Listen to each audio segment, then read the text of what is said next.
व्याज स्वीकृत सेवया विदुरभूदगरे सरश्रीमतां मानव्याहति कैतवावनमनादीशस्त्रिलोकीपतिः संभिन्नाब्जकुलप्रसूतिविभवादम्भोजमब्जालयो यस्य श्रीगिरिजापदाम्बुजयुगं तत्स्यादभीष्टप्रदम्। भगवत्यै नमः, पराम्बिकायै नमः। चलिए, तो पूर्व पाठ में हम लोगों ने कौंड भट्ट के द्वारा जो मंगलाचरण किया गया, तृतीय मंगल और चतुर्थ मंगल, दोनों मंगल को देखा। अंतिम पाठ में देखा कि नहीं देखा? उसमें तृतीय जो मंगल था, पाणिन्यादि मुनिन प्रणम्य पितरम इत्यादि। हाँ, बोल लीजिए। पाणिन्यादि मुनिन प्रणम्य पितरम द्वैतध्वांत निवारणादि फलिकां भागदेवतां नुण्डिं गौतम जैमिनी वचन व्याख्यातृभिर्भूषितां सिद्धान्तान् उपपत्तिभिः प्रकटयेत् तेषां वचो दूषये। ये मंगल था। इस मंगल को सांगोपांग विचार किया और उसमें क्या क्या बात ग्रंथकार ने कही वो भी हम लोगों ने देखा। और उसी मंगल में आचार्य कौंड भट्ट ने क्या किया है, अनुबंध चतुष्टय को भी बताया है। आया कि नहीं? तो इसलिए हम लोगों ने उसमें अनुबंध का लक्षण भी विशेष रूप से जाना और उसमें क्या क्या अनुबंध जो चार है, तो इसमें प्रकृत ग्रंथ के अनुबंध चतुष्टय क्या हैं उसको भी उस मंगल श्लोक के आधार पर देखा। ठीक है। इसके बाद का मंगल आ गया था नत्वा गणेश पादाब्जम गुरु नथि भूषणम। इस मंगल को भी देख लिया। तो जो जो छूट गए थे उन सबको नमस्कार फिर इस मंगल में कर दिया गया। गुरु जी छूट गए थे, सरस्वती भगवती छूट गई थी, है ना। और प्रतिज्ञा भी चूँकि वैसे कर ही दिए थे प्राय, लेकिन अपना नाम नहीं लिए थे। तो स्वकीर्ति अनुवृत्ति भी ये मंगल किया गया है। और गुरु जी, सरस्वती वगैरह वगैरह सबको प्रणाम करने के लिए गणेश पादाब्जम, गणेश जी को भी प्रणाम किया। एक बात आती है कि पूर्व मंगल में ढूंढी को नमस्कार किए ही थे, तो कोई बात नहीं, विशेष नाम लेके कर दी। इधर गणेश करके सामान्य सब गणेशों को कर। गणेश के भी अनेक स्वरूप है कि नहीं है? स्वरूप मतलब उसके अनेक नाम हैं। तो ये ढूंढी यहाँ काशी में प्रसिद्ध है, तो इसलिए उनका पृथक नामोच्चारण करना ठीक ही है कि नहीं है? तो लोग कहते हैं इधर गणेश पादाब्जम चूँकि पृथक किए हैं तो उधर ढूंढिम पितरम में जाएगा विशेषणत्व, ऐसा व्याख्यान कर देते हैं। लेकिन वैसा अच्छा नहीं लगता है। अब पिता को कितना बनाओगे? वाग कुंभा वाग देवता हम कर दिए, बस अब हो गया, मतलब वहीं सब जाओगे क्या? कल कहोगे कि विश्वनाथ भी वही है कि नहीं? अरे भाई रुको, अब ढूंढी मतलब गणेश, ठीक है ना, काशी के प्रसिद्ध जो गणेश है कि नहीं है, विशेष महात्म्य है, इसलिए नाम लेके कर दिया। इधर फिर से एक बार और कर दिया, है ना। चलिए, तो कोई दिक्कत नहीं है। तो नत्वा गणेश पादाब्जम गुरु नथ सरस्वतीम श्रीकौंड भट्ट पूर्वे हम वैयाकरण भूषण।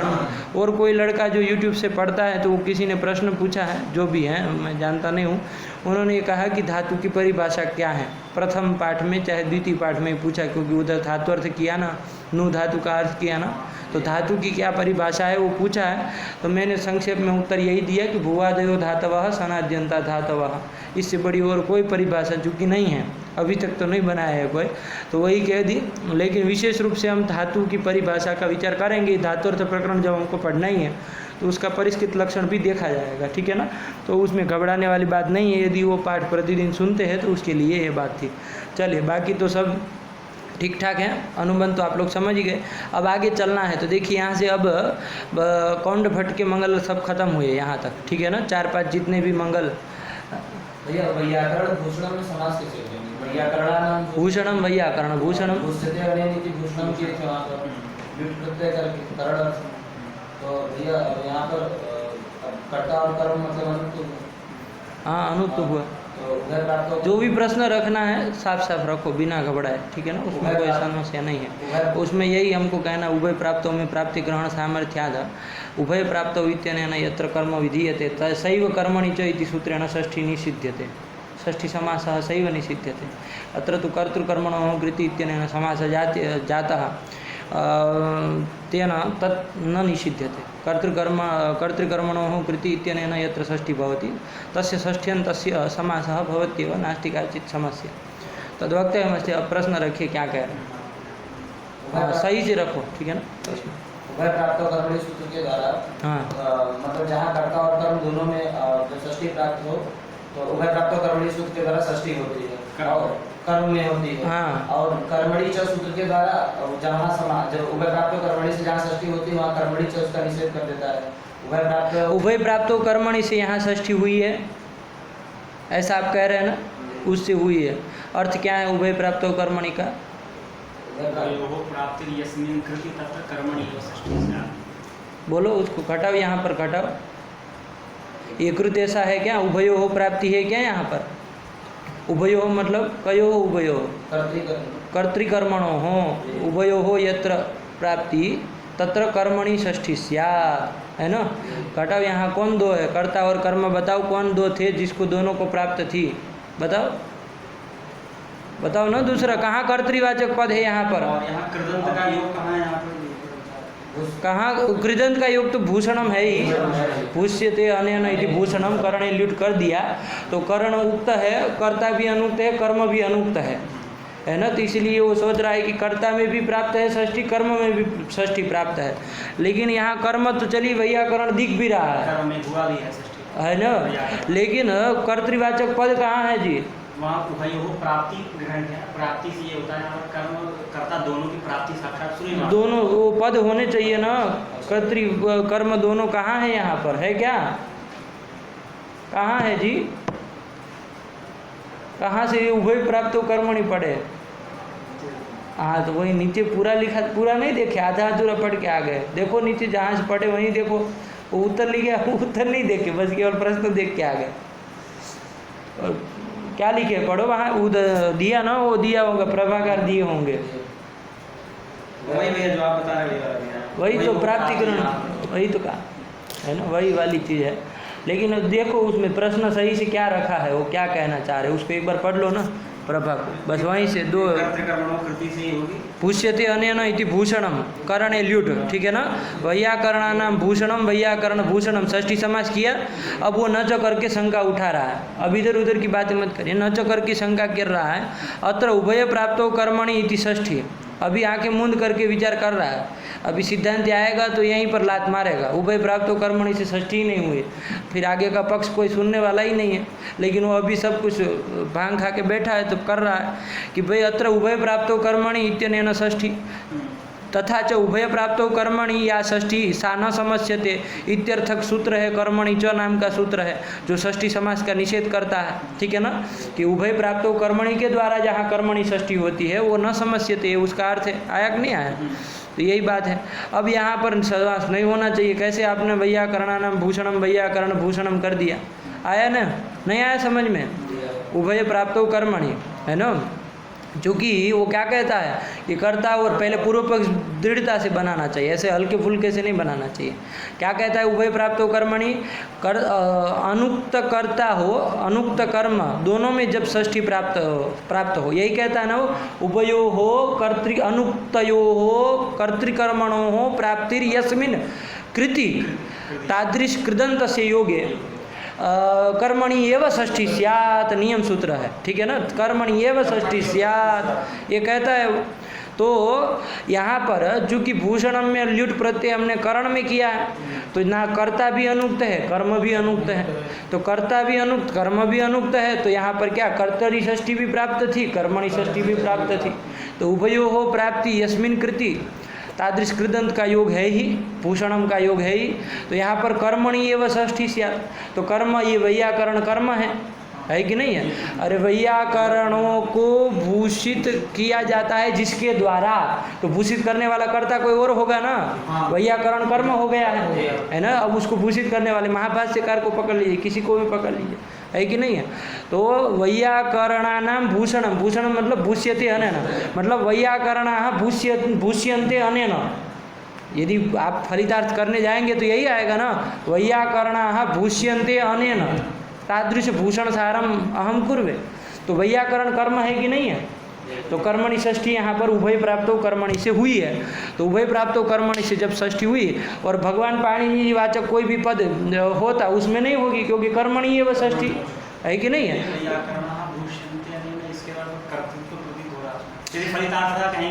फलितार्थी है। और कहाँ कर्तृत्व प्रतीत हो रहा, भूष्यन्ते में कर्मणि यक नहीं समझ में आ रहा है। वैयाकरण के बहुवचन से आप लगा रहे क्या, प्रथमा बहुवचन से कि करता है। अरे पाणिनिना वैयाकरण भूष्यन्ते,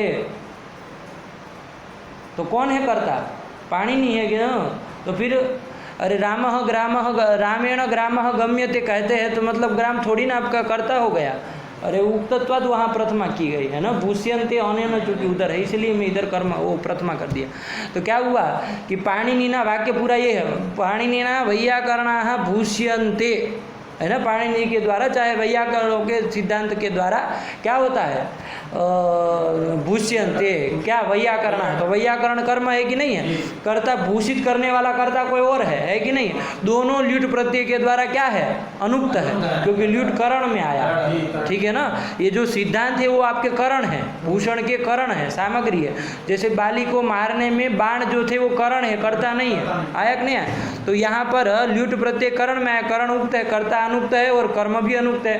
तो उभयो हो षष्ठी, कर्मणि षष्ठी प्राप्त थी कि नहीं, कर्ता को भी प्राप्त थी, कर्मणि भी षष्ठी भी प्राप्त थी।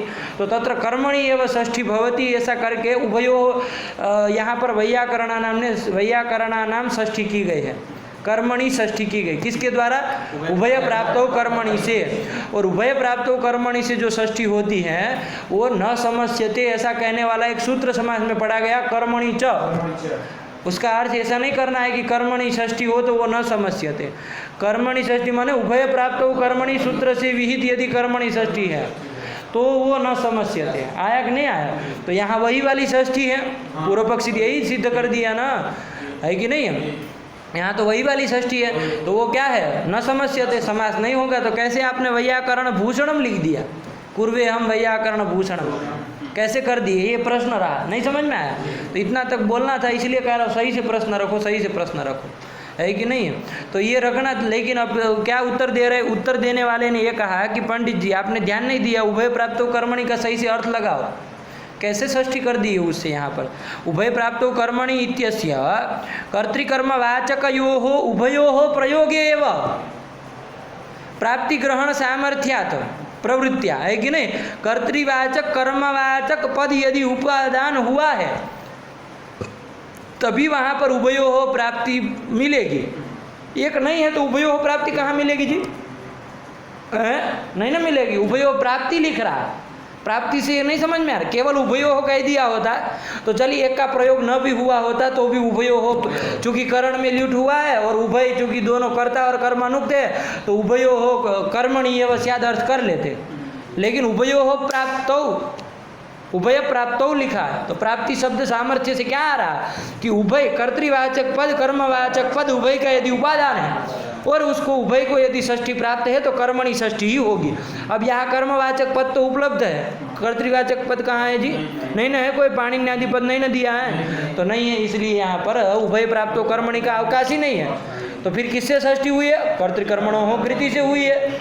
तो उसके द्वारा यदि षष्ठी हुई है तो उसमें तो समास करने में कोई हर्जा नहीं है, कर्मणि से निषेध नहीं ना करता है। वहाँ पर व्याख्यान किया गया है उभय प्राप्त हो कर्मणि इत्यनेन प्राप्त षष्ठ्या एवं निषेध, है कि नहीं। कर्तृकर्मणोः कृति से प्राप्त षष्ठी का यहाँ समास निषेध नहीं है।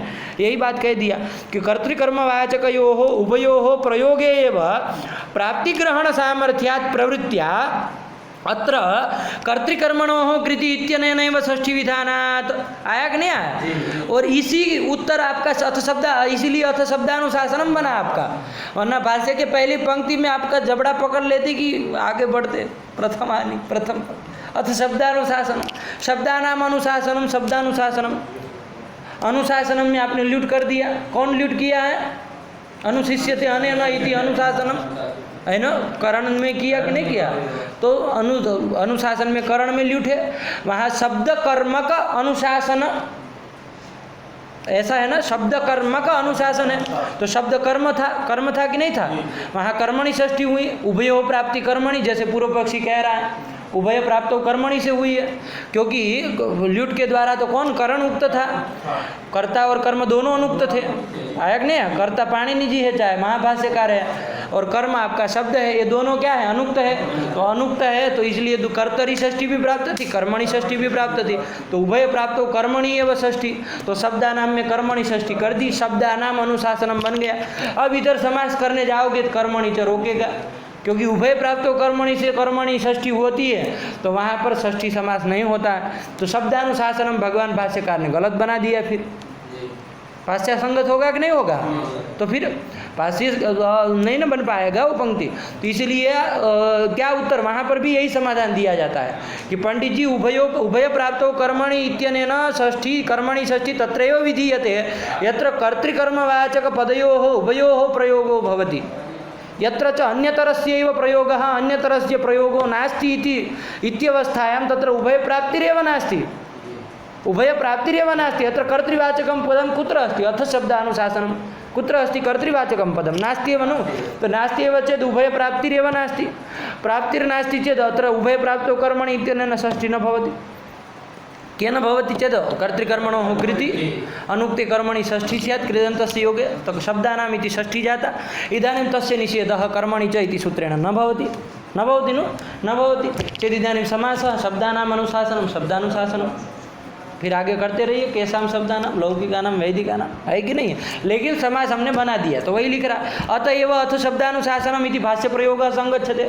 वरना ये सब उलट देते आपकी तरह। यदि बुड़बक हो जाए, सब दोनों का प्रयोग न हो और उभय प्राप्त हो कर्मणि लगाने लगे, तब तो फिर हो गया काम आपका, है ना।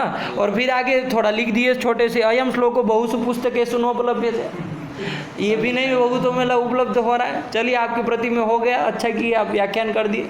दर्पणकार शायद इसका भी व्याख्यान नहीं किए हैं, है कि नहीं है? तो जिसके पुस्तक में ये भी श्लोक नहीं है तो उसके मत में कौंड भट्ट के अनुसार 3 ही मंगल यही आया ना। और जो मानते हैं ये दोनों श्लोक, एक तो ये और एक वाग्देवी से जीवाग्रह, उनके मत में गौंड भट्ट के अनुसार 5 मंगल और क्या है इसमें, और कुछ नहीं। बात समझ में आया कि नहीं आया? तो यही समझ के रखिएगा, और बाकी तो बस हो गया मंगल। आया ना समझ में? चलिए, तो ये तो ध्यान से टीका देखते हैं तो ध्यान से एक एक पंक्ति देखनी चाहिए। ऐसे ही कुछ देख लिया, प्रश्न समझ में आ गया, अब उत्तर देखने का वो आपने प्रयास ही नहीं किया कि थोड़ा नीचे और 2 लाइन पढ़ ली जाए वाच्यम के बाद वाली, तो कुछ समाधान भी हो सकता है। चलिए, तो ये कर दिया। क्या कर दिया? नत्वा गणेश पादाब्जम गुरु नथ सरस्वती श्रीकौंड भट्टा कुर्वे हम वैयाकरण भूषणम। उस दिन यही वैयाकरण भूषणम वाला एक अंश छूटा था, वही आज पूछ लिया। अच्छा किया, चलिए हो गया, उसी बहाने चला गया इसमें। तो ये कर दिया। अब आगे क्या कह रहे हैं? अब यहाँ मंगल खत्म हुए कौंड भट्ट के, ये कह रहा था मैं, ठीक है ना। अब उसका चालू हो रहा है ग्रंथ। तो अब ग्रंथ चालू होगा तो अब क्या करेंगे वो? अरे व्याख्या करेंगे ना भाई। आगे जो कारिकाएँ आएंगी सब दीक्षित की आएंगी, ठीक है ना। बीच में यदि कोई आएगी कौंड भट्ट की फिर से तो देखा जाएगा, तब देखेंगे। लेकिन सामान्य रूप से अब दीक्षित की सब कारिकाएँ आएंगी। क्या आएगी? दीक्षित की कारिकाएँ। अब उसी का व्याख्यान करेंगे। अपनी हो गए मंगलाचरण खत्म, ठीक। अब दीक्षित की कारिकाओं का व्याख्यान करना है। तो दीक्षित की प्रथम कारिका देखिए आ रही है, एक संख्या करके आपके पुस्तक में लिखी है। क्या आ रही है आगे? फणिभाषित भाष्याब्देः शब्द कौस्तुभ उद्धृतः तत्र निर्णीत एवार्थः संक्षेपेण कथ्यते। ये दीक्षित का कारिका है, दीक्षित कह रहे कथ्यते। आया कि नहीं आया? तो ये दीक्षित की कारिका है। अब इसका अवतरण बनाएंगे पहले, और उसके बाद इस कारिका का व्याख्यान जो करना है वो करेंगे, और इसी क्रम से अब पूरा ग्रंथ चलेगा दीक्षित की कारिकाओं के व्याख्यान के रूप में। समझ में आया? चलिए, तो एक बार पहले ये दीक्षित की जो कारिका है उसको पहले समझ ले, फिर उसके अवतरण जो बनाया कौंड भट्ट ने प्रारीप्सित प्रतिबंधक करके बनाया ना, वो बाद में देखते हैं। पहले हल्का हल्का केवल वो कारिका को देख ले, है ना। अब दीक्षित का है ये, ठीक है ना, ध्यान रखिएगा। क्या है? फणिभाषित भाष्याब्देः शब्द कौस्तुभ उद्धृतः तत्र निर्णीत एवार्थः संक्षेपेण इह कथ्यते। आया कि नहीं? कि फणी भाषित, फणी मतलब भाष्यकार, अरे फणी मतलब नाग होता है ना जी। तो कौन है? हाँ, फणम अस्ति अस्य इति फणी, वो कौन है? भगवान भाष्यकार पतंजलि। उनके द्वारा भाषित जो भाष्य है ना, और वही अवधि है। अभी समास बमास बाद में देखते हैं, विचार करेंगे। अभी सरल अर्थ पकड़िए हल्के हल्के से। तो फणी के द्वारा भाषित जो भाष्य रूपी अवधि समुद्र है, भाष्य रूप समुद्र है, वो अवधेय है, पंचमी है, ध्यान दीजिएगा। भाष्याब्देय है शब्द कौस्तुभ उद्धृतः। उस भाष्य से शब्द कौस्तुभ उद्धृतः, उस भाष्य से शब्द कौस्तुभ निकाला है, उद्धृत किया है। किसने? अस्माभिः। अस्माभिः मतलब यहाँ अस्माभिः कौन होगा? भट्ट यो दीक्षित ही अस्माभिः उद्धृतः, मतलब महाभाष्य से मैंने शब्द कौस्तुभ नाम का ग्रंथ निकाला है, उद्धृत किया है ना। शब्द कौस्तुभ ग्रंथ है कि नहीं दीक्षित का? पता है कि नहीं पता है ना? पूरा भाष्य पे है कि नहीं है, विचारणीय विषय है। हाँ नहीं है, नहीं वो शब्द कौस्तुभ प्रकाशित है लेकिन पूरा नहीं है। 3 भाग तो हमारे पास पड़े है कि नहीं शब्द कौस्तुभ के, चौखंबा से ही होगा। तो चलिए, तो शब्द कौस्तुभ है महाभाष्य से निकाला गया है, समझ में आया? एक सारांश ले करके भाष्य से शुद्धांत कुछ ले करके शब्द कौस्तुभ नाम का ग्रंथ बनाया। और उस शब्द कौस्तुभ में जो निर्णीत अर्थ है, तत्र निर्णीत एव अर्थ, वहाँ जो निर्णीत अर्थ है, सिद्धांतित जो अर्थ है, किसमें? शब्द कौस्तुभ में। वो संक्षेपेण इह वक्ष्यते कथ्यते, वो यहाँ पर मतलब कारिकावली में, भूषणसार नहीं, भूषणसार कौंड भट्ट का है, ये भट्टोई दीक्षित लिख रहे हैं। ये जब लिख रहे तब नहीं ना था भूषणसार, यह मतलब कारिकावल्याम, कारिकावली उसका नाम रख लीजिए, आया कि नहीं आया? तो वो कारिकावल्याम संक्षेपेण कथ्यते आया। तो देखिए अब पर थोड़ा इतिहास जान लीजिए, मतलब क्रम ध्यान रखिएगा। भाष्य से स्वयं दीक्षित जी ने क्या निकाला? शब्द कौस्तुभ, एक शब्द कौस्तुभ ग्रंथ की रचना की, और उसमें जो सिद्धांतित निर्णीत अर्थ है उसी को संक्षेप रूप से कारिकावली में कारिकाबद्ध कर दिया। फल व्यापार और धातु फलाना फलाना फलाना फलाना, है कि नहीं है? ये कर दिया उन्होंने, आया कि नहीं आया? तो बस यही है, वही चीज़ वो बता रहे कि फणी भाष्य तो भाष्याब्देः शब्द कौस्तुभ अस्माभिः उद्धृतः, और तत्र मतलब शब्द कौस्तुभे निर्णीत एव अर्थ, सिद्धांतित एव अर्थ, संक्षेपेण इह नाम कारिकावल्याम कथ्यते। वही अर्थ में यहाँ कारिकावली में संक्षेप से कह रहा हूँ, आया कि नहीं आया? तो यही उन्होंने ये प्रथम प्रतिज्ञा वाक्य बता दिया कि मैं ये काम कारिकावली में करूँगा, ठीक है ना। अब ये सामान्य अर्थ है, अब इसका अवतरण देखा जाएगा, ये क्या बना रहा है कि नहीं है? ये कौन अवतरण कौन लिख रहा है? कौंड भट्ट लिख रहा है, ठीक है ना। वो गद्य रूप में जो आपको दिख रहा है प्रारिप्सित, ये सब उसका है, कौंड भट्ट का। ये बस कारिका केवल एक आई, एक संख्या जो लिखी है वही दीक्षित की है, इसलिए खिचड़ी मत पकाइए। इसमें लोग बहुत इधर का उधर करते, पता ही नहीं चलता फिर अंत तो गत्वा कि कहाँ तक ना वो कौंड भट्ट था और कहाँ दीक्षित चालू हो गया, है कि नहीं है? सब संक्रमित कर देते हैं। चलिए, तो यही आया क्या? प्रारिप्सित प्रतिबंधकोपशमनाय कृतम श्री फणीश्वर स्मरण रूपम मंगलम शिष्य शिक्षार्थम निबधनन चिकीर्षितम प्रतिजानीते। आया कि नहीं आया? अरे देखिए यहाँ मंगल किया गया ना जी, किसके द्वारा मंगल किया गया? दीक्षित के द्वारा। कहाँ किया गया? तो कहा फणी स्मरण रूपम मंगलम, फणी स्मरण। अरे फणी का स्मरण किया कि नहीं किया?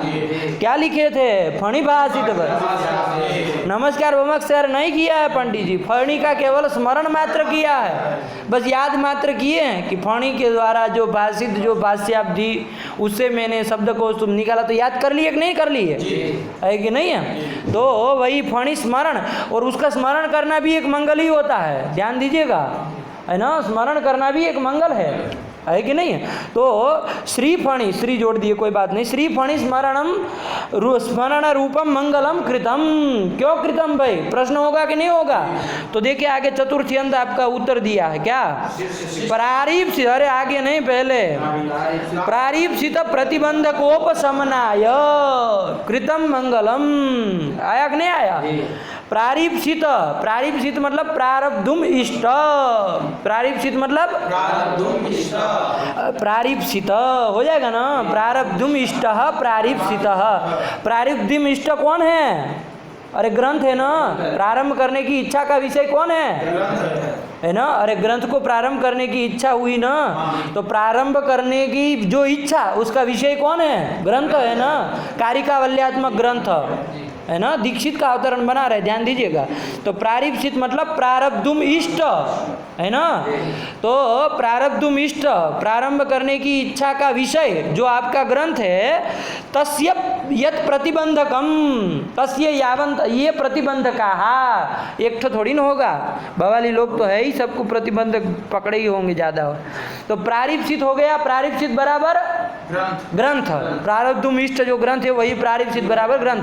प्रारिप्सितस्य ग्रंथस्य प्रतिबंधकाः, है ना, प्रतिबंधका मतलब विघ्नाः, है ना, जो विघ्नाः प्रतिबंधकाः प्रत्युहाः आ जाएगा ना, इनके उपशमनाय, इनके उपशमन करने के लिए, नाश करने के लिए, है ना, क्या किया, कृतम मंगलम, श्री फणिस्मरण रूपम मंगलम कृतम। अन्वय लगा कि नहीं लगा? चलिए, तो क्या प्रारब्धुम इष्टः इति प्रारिप्सितः और प्रारिप्सितस्य प्रतिबंधकाः, प्रारिप्सित प्रतिबंधकाः, प्रारिप्सित प्रतिबंधकानाम् उपशमनम, प्रारिप्सित प्रतिबंधकोपशमनम, तस्मै प्रारब्धित प्रतिबंधकोपशमनाय श्री स्मरण रूपम मंगलम कृतम। आया कि नहीं आया? ये मंगलम कृतम। तो कहा कि भाई भले कर दिए, लेकिन यहाँ कहाँ है लिख रहा है? कर लीजिए ना, हाथ बात जोड़ के बाहर कर लीजिए, ग्रंथात बहिरेव मंगलम क्रियताम। क्यों ग्रंथ में लिख रहा है? तो कह रहे शिष्य शिक्षार्थम निबधनन, शिष्य शिक्षा के लिए, शिष्या अपि एवं कुर्युः, है कि नहीं? मच्छिष्या तच्छिष्या सर्वे भी एवं कुर्युः। ऐसी शिष्य शिक्षा के लिए कि ग्रंथ आदि में मंगलम कुर्युः, ऐसी शिष्य शिक्षा के लिए क्या किया? निबंधन किया, है ना। निबंधन मतलब ग्रंथ घट की कुर्वन, निबंधन का अर्थ आएगा, ठीक है ना। निबंधन मतलब ग्रंथ घटकीकरण, ग्रंथ में घटकतया उसको प्रवेश कराया, है कि नहीं? वरना बाहर भी तो हाथ जोड़ के कर लेते, श्री फणी फणी फणी फणी, जितनी बार नाम लेना होता ले लेते, 3-4 बार स्मरण कर लेते, मंगल हो जाता, है कि नहीं? इसमें क्यों निबंधन मतलब ग्रंथ में घटकतया क्यों जोड़ रहे हो, इसमें क्यों लिख रहे हो? तो इसका हेतु दिया शिष्य शिक्षार्थम। आया कि नहीं आया? ध्यान रखिएगा, मंगलम कृतम में शिष्य शिक्षार्थम मत दीजिएगा कि मंगलम क्यों कृतम, शिष्य शिक्षार्थम। अरे शिष्य शिक्षा क्यों देनी है? शिष्य शिक्षा मंगल क्यों किया गया? तो वो प्रतिबंधक के उपशमन के लिए। तो कहा कि बाहर कर लो, इसमें क्यों लिख रहे हो? ग्रंथ में घटक दया क्यों प्रवेश करा रहा हो? तो क्या कहा? हाँ, ये अलग अलग सबको जोड़ के रखिए, ठीक है ना। शिष्य शिक्षार्थम निबधनन, निबधनन कहाँ का प्रयोग है? शत्रु प्रत्यांत है कि नहीं? शत्रु प्रत्यांत है ना जी। निबधनन मतलब ग्रंथ घटकी कुर्वन, मतलब ग्रंथ में जोड़ते जोड़ते, एक तो शिष्य शिक्षा के लिए मतलब वो ग्रंथ में जोड़ा, लेकिन जोड़ते जोड़ते कुछ और भी काम किया है, इसलिए, है ना। जैसे ग्रामम गच्छन तृणम स्पृशति, जाते जाते मतलब ग्राम को गया, स्पर्श करते करते गांव को गया। तो ग्रंथ घटकी निबधनन मतलब ग्रंथ घटकी कुर्वन, ग्रंथ में घटकतया प्रवेश करा करते करते क्या और कर दिया साथ में? चिकीर्षितम प्रतिजानीते, चिकीर्षितम कर्तुम इष्टम, चिकीर्षितम मतलब कर्तुम इष्टम, चिकीर्षितम क्या है वो? ग्रंथ। कर्तुम इष्टः चिकीर्षितः बराबर ग्रंथ, और तम चिकीर्षितम ग्रंथम प्रतिजानीते, और उसकी प्रतिज्ञा भी कर दे रहे हैं। केवल मंगल नहीं कर रहे हैं पंडित जी, मंगल वो शिष्य शिक्षा के लिए मंगल किया, लेकिन वो करते करते साथ में क्या कर दिया? प्रतिज्ञा भी कर रहे हैं, ग्रंथ की प्रतिज्ञा भी कर रहे हैं। तत्र निर्णीत एवार्थः संक्षेपेण कारिकावल्याम कथ्यते। तो प्रतिज्ञा हुई कि नहीं हुई? कि उसको संक्षेप रूप से मैं यहाँ कारिकावली में कथन करूँगा। तो ये प्रतिज्ञा हुई कि नहीं हुई? तो ग्रंथ घटकी कुर्वन चिकीर्षितम ग्रंथम प्रतिजानीते, है ना। मतलब ग्रंथ विषयिणी प्रतिज्ञां करोति, है कि नहीं? प्रतिजानीते मतलब प्रतिज्ञां करोति। आया कि नहीं? आया ना। चिकीर्षितम प्रतिजानीते। चलिए, तो यही सरल रूप से हम लोगों ने पंक्ति को समझ लिया। प्रारिप्सित प्रतिबंधकोपशमनाय कृतम श्री फणीश्वर स्मरण रूपम मंगलम शिष्य शिक्षार्थम निबधनन चिकीर्षितम प्रतिजानीते। अवतरण लगा कि नहीं लगा? बहुत अच्छा लग गया। अब देखिए, अब इसको अवतरण में विचार करना, प्रत्येक पदों में विचार करते कुछ कुछ, है कि नहीं? इसमें फुर्सत मिल गई कि नहीं मिल गई? सरल अर्थ समझ के। अब ये कह रहे कृतम मंगलम। क्यों कृतम मंगलम पंडित जी?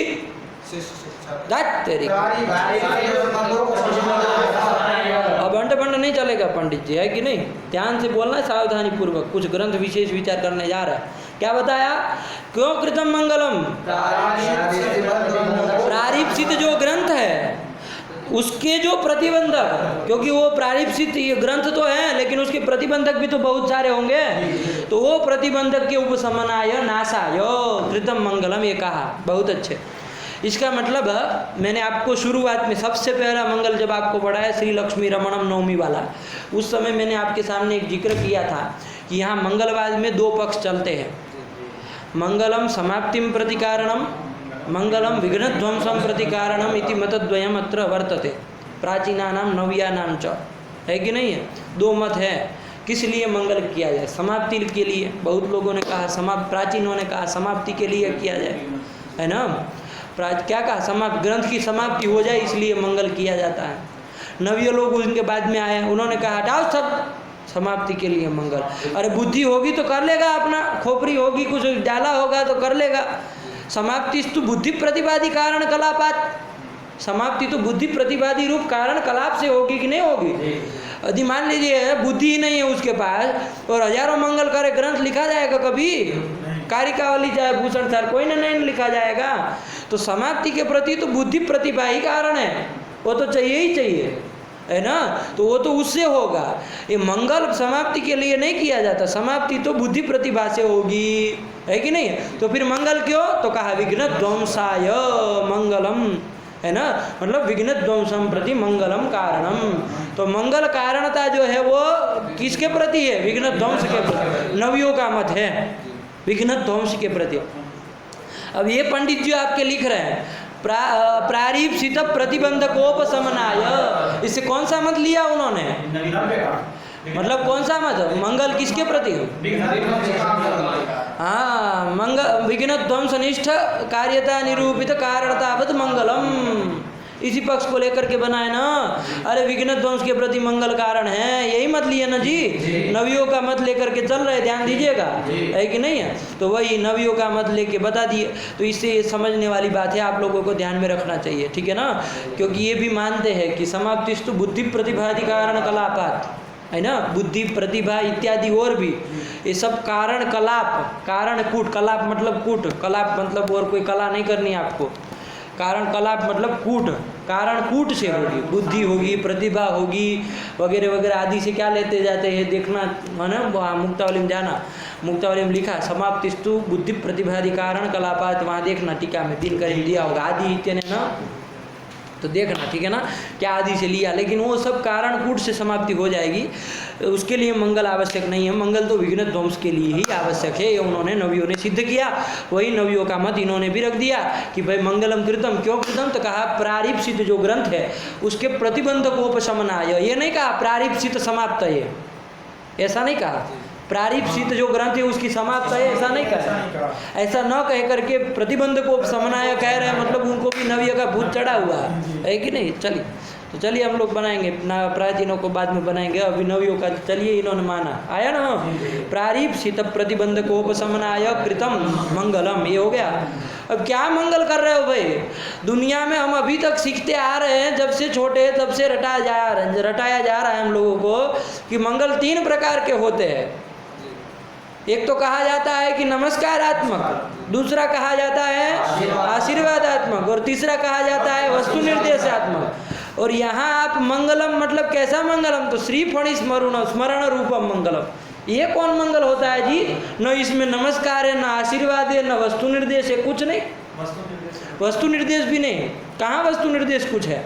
अरे फणि स्मरण रूपम लिख रहे हैं, मंगलम कैसा? तो श्री फणि स्मरण रूपम मंगलम लिख रहे हैं, ऐसा लिख रहे। बीच में फणी का नाम लेने में कहाँ वस्तु निर्देश कुछ हो रहा है? तो फिर ये कहाँ मतलब लगे आए हैं? तो उन्होंने कहा कि इति मूढ़ानाम प्रवादः मंगलम त्रिविधम। मंगल 3 प्रकार के नहीं, अनेक प्रकार के नानाविध मंगल है। इस बात को सूचित करने के लिए लिखे स्मरण रूपम मंगलम, इस बात को बताना चाह रहे हैं ग्रंथकार। श्री फणि स्मरण रूपम मंगलम, स्मरण शब्द दे रहे हैं ना, काहे इतना जिक्र कर रहे हैं, क्यों कह रहे हैं? हाँ, ये बताना चाह रहे हैं कि ये सब भ्रांति मत जियो, 3 ही प्रकार के मंगल होते हैं, नानाविध मंगल होते, कहीं स्तुत्यात्मक होता है, कहीं स्मरणात्मक होता है। स्तुत्यात्मक मंगल नहीं होता है क्या? श्री लक्ष्मी रमणम नवमी क्या है? नमस्कारात्मक है क्या? कहाँ नमस्कार किया है? नवमी स्तौमी नो स्तुतो धातु है जी। भैया नमस्कार अर्थ तो प्रतीति हो रहा है। नहीं, कुछ नहीं हो रहा है। नवमी मतलब स्तौमी, स्तुति कर रहा हूँ बस, नमस्कार कर रहा हूँ, कुछ नहीं कहा है। तो भैया इसका मतलब ये होगा कोई व्यक्ति पचती है तो किसी ने कहा पचती यानी क्या पाकम करो थे, इसका अर्थ नहीं हो गया पचती का विवरण पाकम करो थे नहीं होगा आपके अनुसार लिए जैसा आपका है। क्या क्या क्या? किसी व्यक्ति ने कहा पचती नहीं स्मरण आया, पचती हाँ पाकम करो थे, उसका विवरण किया, पचती का विवरण विप्रियमाण का विवरण हुआ पाकम करो थे। तो उसी प्रकार से नवमी का अर्थ हुआ स्तौति, ठीक है, स्तौमी। हाँ नवमी स्तव पुरस्कार कर दिया। तो जो नम का अर्थ भी प्रणाम और स्तवन में तो कोई अंतर विशेष है नहीं वहाँ पर। ए, स्तुति और प्रणाम में अंतर नहीं है। अरे प्रणाम करना मतलब ये सब हाथ बात जोड़ा जाएगा तो सर घुमाया जाएगा कि दंडवत किया जाएगा कि तुम ब्रह्मा तुम विष्णु करेंगे। तो ठीक है, लेकिन हम वहाँ पर भी कई भेद उसके कर देते हैं ना कि मानसिकम अपनी भवती, वाचिकम अपनी भवती, कायिकम अपनी भवती, फिर मन वाला एक प्रकार का होगा। अरे नमस्कार देखिए, एक बात आप विचार करिए, नमस्कार मतलब क्या होता है जी? नमस्कार का मतलब अर्थ समझाइए हमको, नमस्कार का क्या अर्थ है? ये नमस्कार के ये तीन भेद हटाइए तीन भेद, तीन भेद भी करेंगे। नमस्कार का क्या लक्षण है ये बताए, नमस्कार किसको कहते हैं ये बता। स्वनिष्ठ अपकर्षत्व प्रकार बोधानुकूल व्यापार। क्या व्यापार? कौन व्यापार? कर सिरा संयोग। बस मैं यही कहना चाह रहा हूँ, बस मैं यही कहना चाह, रुक जाओ अभी, मैं यही कहना चाह रहा हूँ। नमस्कार मतलब कर शिरस संयोगानुकूल, कर शिरस संयोग रूप व्यापार मानो, या तो एतादृश दंडवत वाला भी मान लो है ना, वो भी नमस्कार ही है, इसको नमस्कार कहते हैं। स्तवन में ये चीज़ नहीं आती है। अब बताओ, ऐसा अर्थ कर रहे हैं नमन का कौन व्यापार बोधित हो रहा है नमस्कार से? तो कह रहे कर शिरस संयोग आदि, यही व्यापार मतलब ये इतना करना, यही व्यापार, इतना ही समझ में। अब उसके तीन भेद करेंगे, वाचिक, कायिक और मानसिक। तो आपका कायिक में चला जाएगा, कायिक में आपका नमस्कार का लक्षण घुस जाएगा, कोई दिक्कत नहीं। वाचिक में लगाओ जरा, कर संयोग दिखाओ। ओ भाई, ये कर सिर संयोग रूप व्यापार है क्या? अभी कह रहे नमस्कार मतलब कौन व्यापार आपको समझ में आता है? कर सिर आप ही बताए हैं, उसी को लेके मैं चल रहा हूँ। कर सिर संयोग रूप व्यापार यदि आपको नमस्कार से समझ में आता है तो आप उसको कायिक नमस्कार ही मानिए, फिर न मानसिक उसमें घटेगा न वाचिक में घटेगा। वाचिक वाले को स्तवनात्मक कहिए, स्तवन रूपम मंगलम है कि नहीं है, स्तुत्यात्मकम मंगलम पृथक, नमस्कारात्मकम मंगलम पृथक। ये कौन सा व्यापार होगा स्तवन में? कौन सा व्यापार होगा? स्तवन में शब्द प्रयोगात्मक व्यापार होता है। नहीं नहीं नहीं नहीं नहीं नहीं, प्रणाम करने आप आते हैं तो शब्द प्रयोगात्मक व्यापार जरूरी नहीं होता है। केवल पैर छू के चले जाएंगे, कर सिर संयोग कर लेंगे, काम खत्म, आपने नमस्कार कर लिया। यदि आप आके तुम ब्रह्मा तुम विष्णु करते हैं तब हम कहेंगे आपने स्तुति की हमारी। ये दोनों हम अलग अलग समझते हैं, नहीं समझ रहे हैं? अवान्तर भेद नहीं है, बहुत बड़ा भेद है। इतना सूक्ष्म होता तो मैं भी बोलता कि सूक्ष्म भेद है, बहुत बड़ा भेद है। अभी भी पूरे होशो आवाज में कह रहा हूँ, बहुत बड़ा भेद है। नमस्कार चूंकि क्या है, कर संयोग रूप नमस्कार है, आपने जब कहा तो केवल और केवल कायिक, जो आप जिसको आप कायिक नमस्कार कह रहे हो वही नमस्कार है। फिर वाचिक न मानसिक कुछ नमस्कार नहीं है। वो क्या है?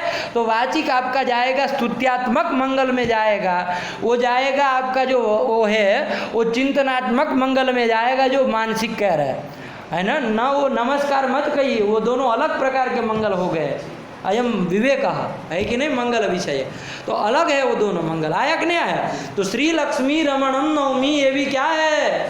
स्तुत्यात्मक मंगल है। कहाँ नमस्कारात्मक मंगल है? कहाँ आशीर्वादात्मक मंगल है? कहाँ आपका वस्तु निर्देशात्मक मंगल है? नहीं ना है जी, यहाँ पर भी नहीं है इसी तरह। तो कहने का तात्पर्य, आचार्य कौंड भट्ट अवतरण के समय जो मंगलम भी विशेषण के रूप में क्या बोल रहे हैं? श्री फणी स्मरण रूपम मंगलम। तो पागल नहीं हो गए, वो बताना चाह रहे हैं कि ये जो त्रिविधम मंगलम जो आप लोग बवंडर मजाए हो पूरी काशी में, उसको हटाओ, सब बाहर करो, सब है कि नहीं है? इसी बात को बताने के लिए उन्होंने श्री फणी स्मरण रूपम मंगलम ये कहा। नहीं, इसको ऐसे भी तो लगाया जा सकता है। क्या? फणी स्मरण रूपम मंगलम निबंधनम प्रतिजानीते चिकीर्षितम्, तो वहाँ पर जो फड़ी स्मरण है वो स्मरण मानसिक होगा, तो वह अरे शब्द प्रयोगात्मक है भाई, कहाँ मानसिक कर रहे, लिख रहे बोल रहे होगे, अरे लिख रहे होंगे सूक्ष्म उच्चारण भी हो रहा होगा, तो वो सिर्फ फणी स्मरण ही हो रहा। यदि शब्द प्रयोगात्मक है तो स्मरण नहीं है, यदि स्मरण है तो शब्द प्रयोग। हाँ तो हटा दो उसको, स्मरण जब कह रहे हैं ठीक कह रहे हो, स्मरण है तो उसको हटा दो, नमस्कार स्मरणात्मक ही मंगल है, यही तो हम भी कह रहे हैं।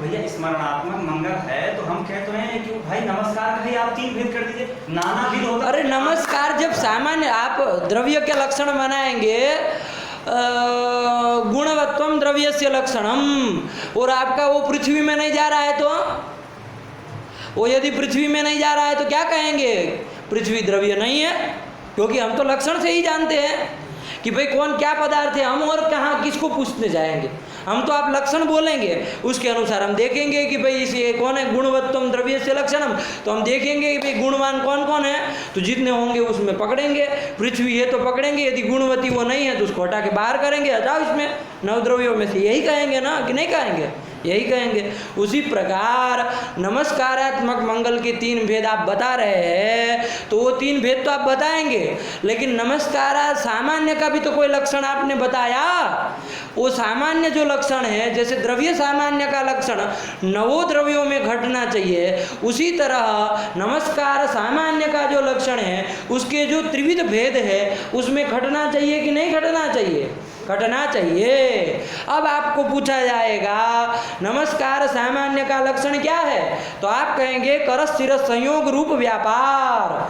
अब हम कहेंगे कि ये तीनों आपके जो प्रभेद है उसमें नहीं जा रहा है, नहीं जा रहा है, केवल कायिक नम वाले में ही जा रहा है, मानसिक वाचिक में नहीं जा रहा है। इत्येतावता कायिकस्य वाचिकस्य मानसिकस्य च नमस्कारात्मकत्वं न सिद्धम तस्य पार्थक्यम स्वीकर्तव्यम।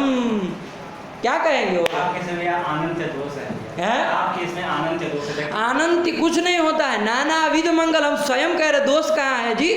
अब नाना प्रकार के मनुष्य है तो दोष कहेंगे उसको, अरे है तो उसको स्वीकार करना पड़ा जी का। अरे 125 करोड़ आपका वो जनता है भारत की, नाना विध पुरुष है, अब ये कहेंगे कि ये भगवान का दोष है, नाना प्रकार के बना दिए। अरे नाना प्रकार के हैं तो बना दिए जी, उसमें आनंद क्या होता है जी, थोड़ी शक्ति निर्णय कर रहे हैं, ये थोड़ी शक्ति निर्णय है। विशेषाः अनंतः, तर्क संग्रह में आपको कहा जाएगा विशेषाः अनंतः, वहाँ आप कहेंगे कि अरे अनंत दोष है, ऐसे दोष दिया जाएगा क्या? उसको 2-3 में विभाग करने में हमें वहाँ असंभव है, लेकिन यहाँ तृत्व कायिक मानसिक आदि के भेद से कर दिया। अरे भेद बनना भी तो चाहिए भाई, अरे भेद बनना भी तो चाहिए, नहीं ना बन रहा, लक्षण कह रहे हैं। यदि नमस्कार का आप कर शिरा संयोग आदि रूप व्यापार ही मानेंगे तो आप नहीं, आपने कहा वो हमने लिया, हमने कुछ नहीं किया। आपको ही पूछा कि नमस्कार किसको कहते हैं, आपने कहा कि कर शिरस संयोग व्यापार होता है, तो हमने उसी को पकड़ लिया। नहीं नहीं इधर बताओ क्या कह रहे हो, बताओ नहीं बताओ ना उसको सही से, यदि दिक्कत समझ में आ रहा है।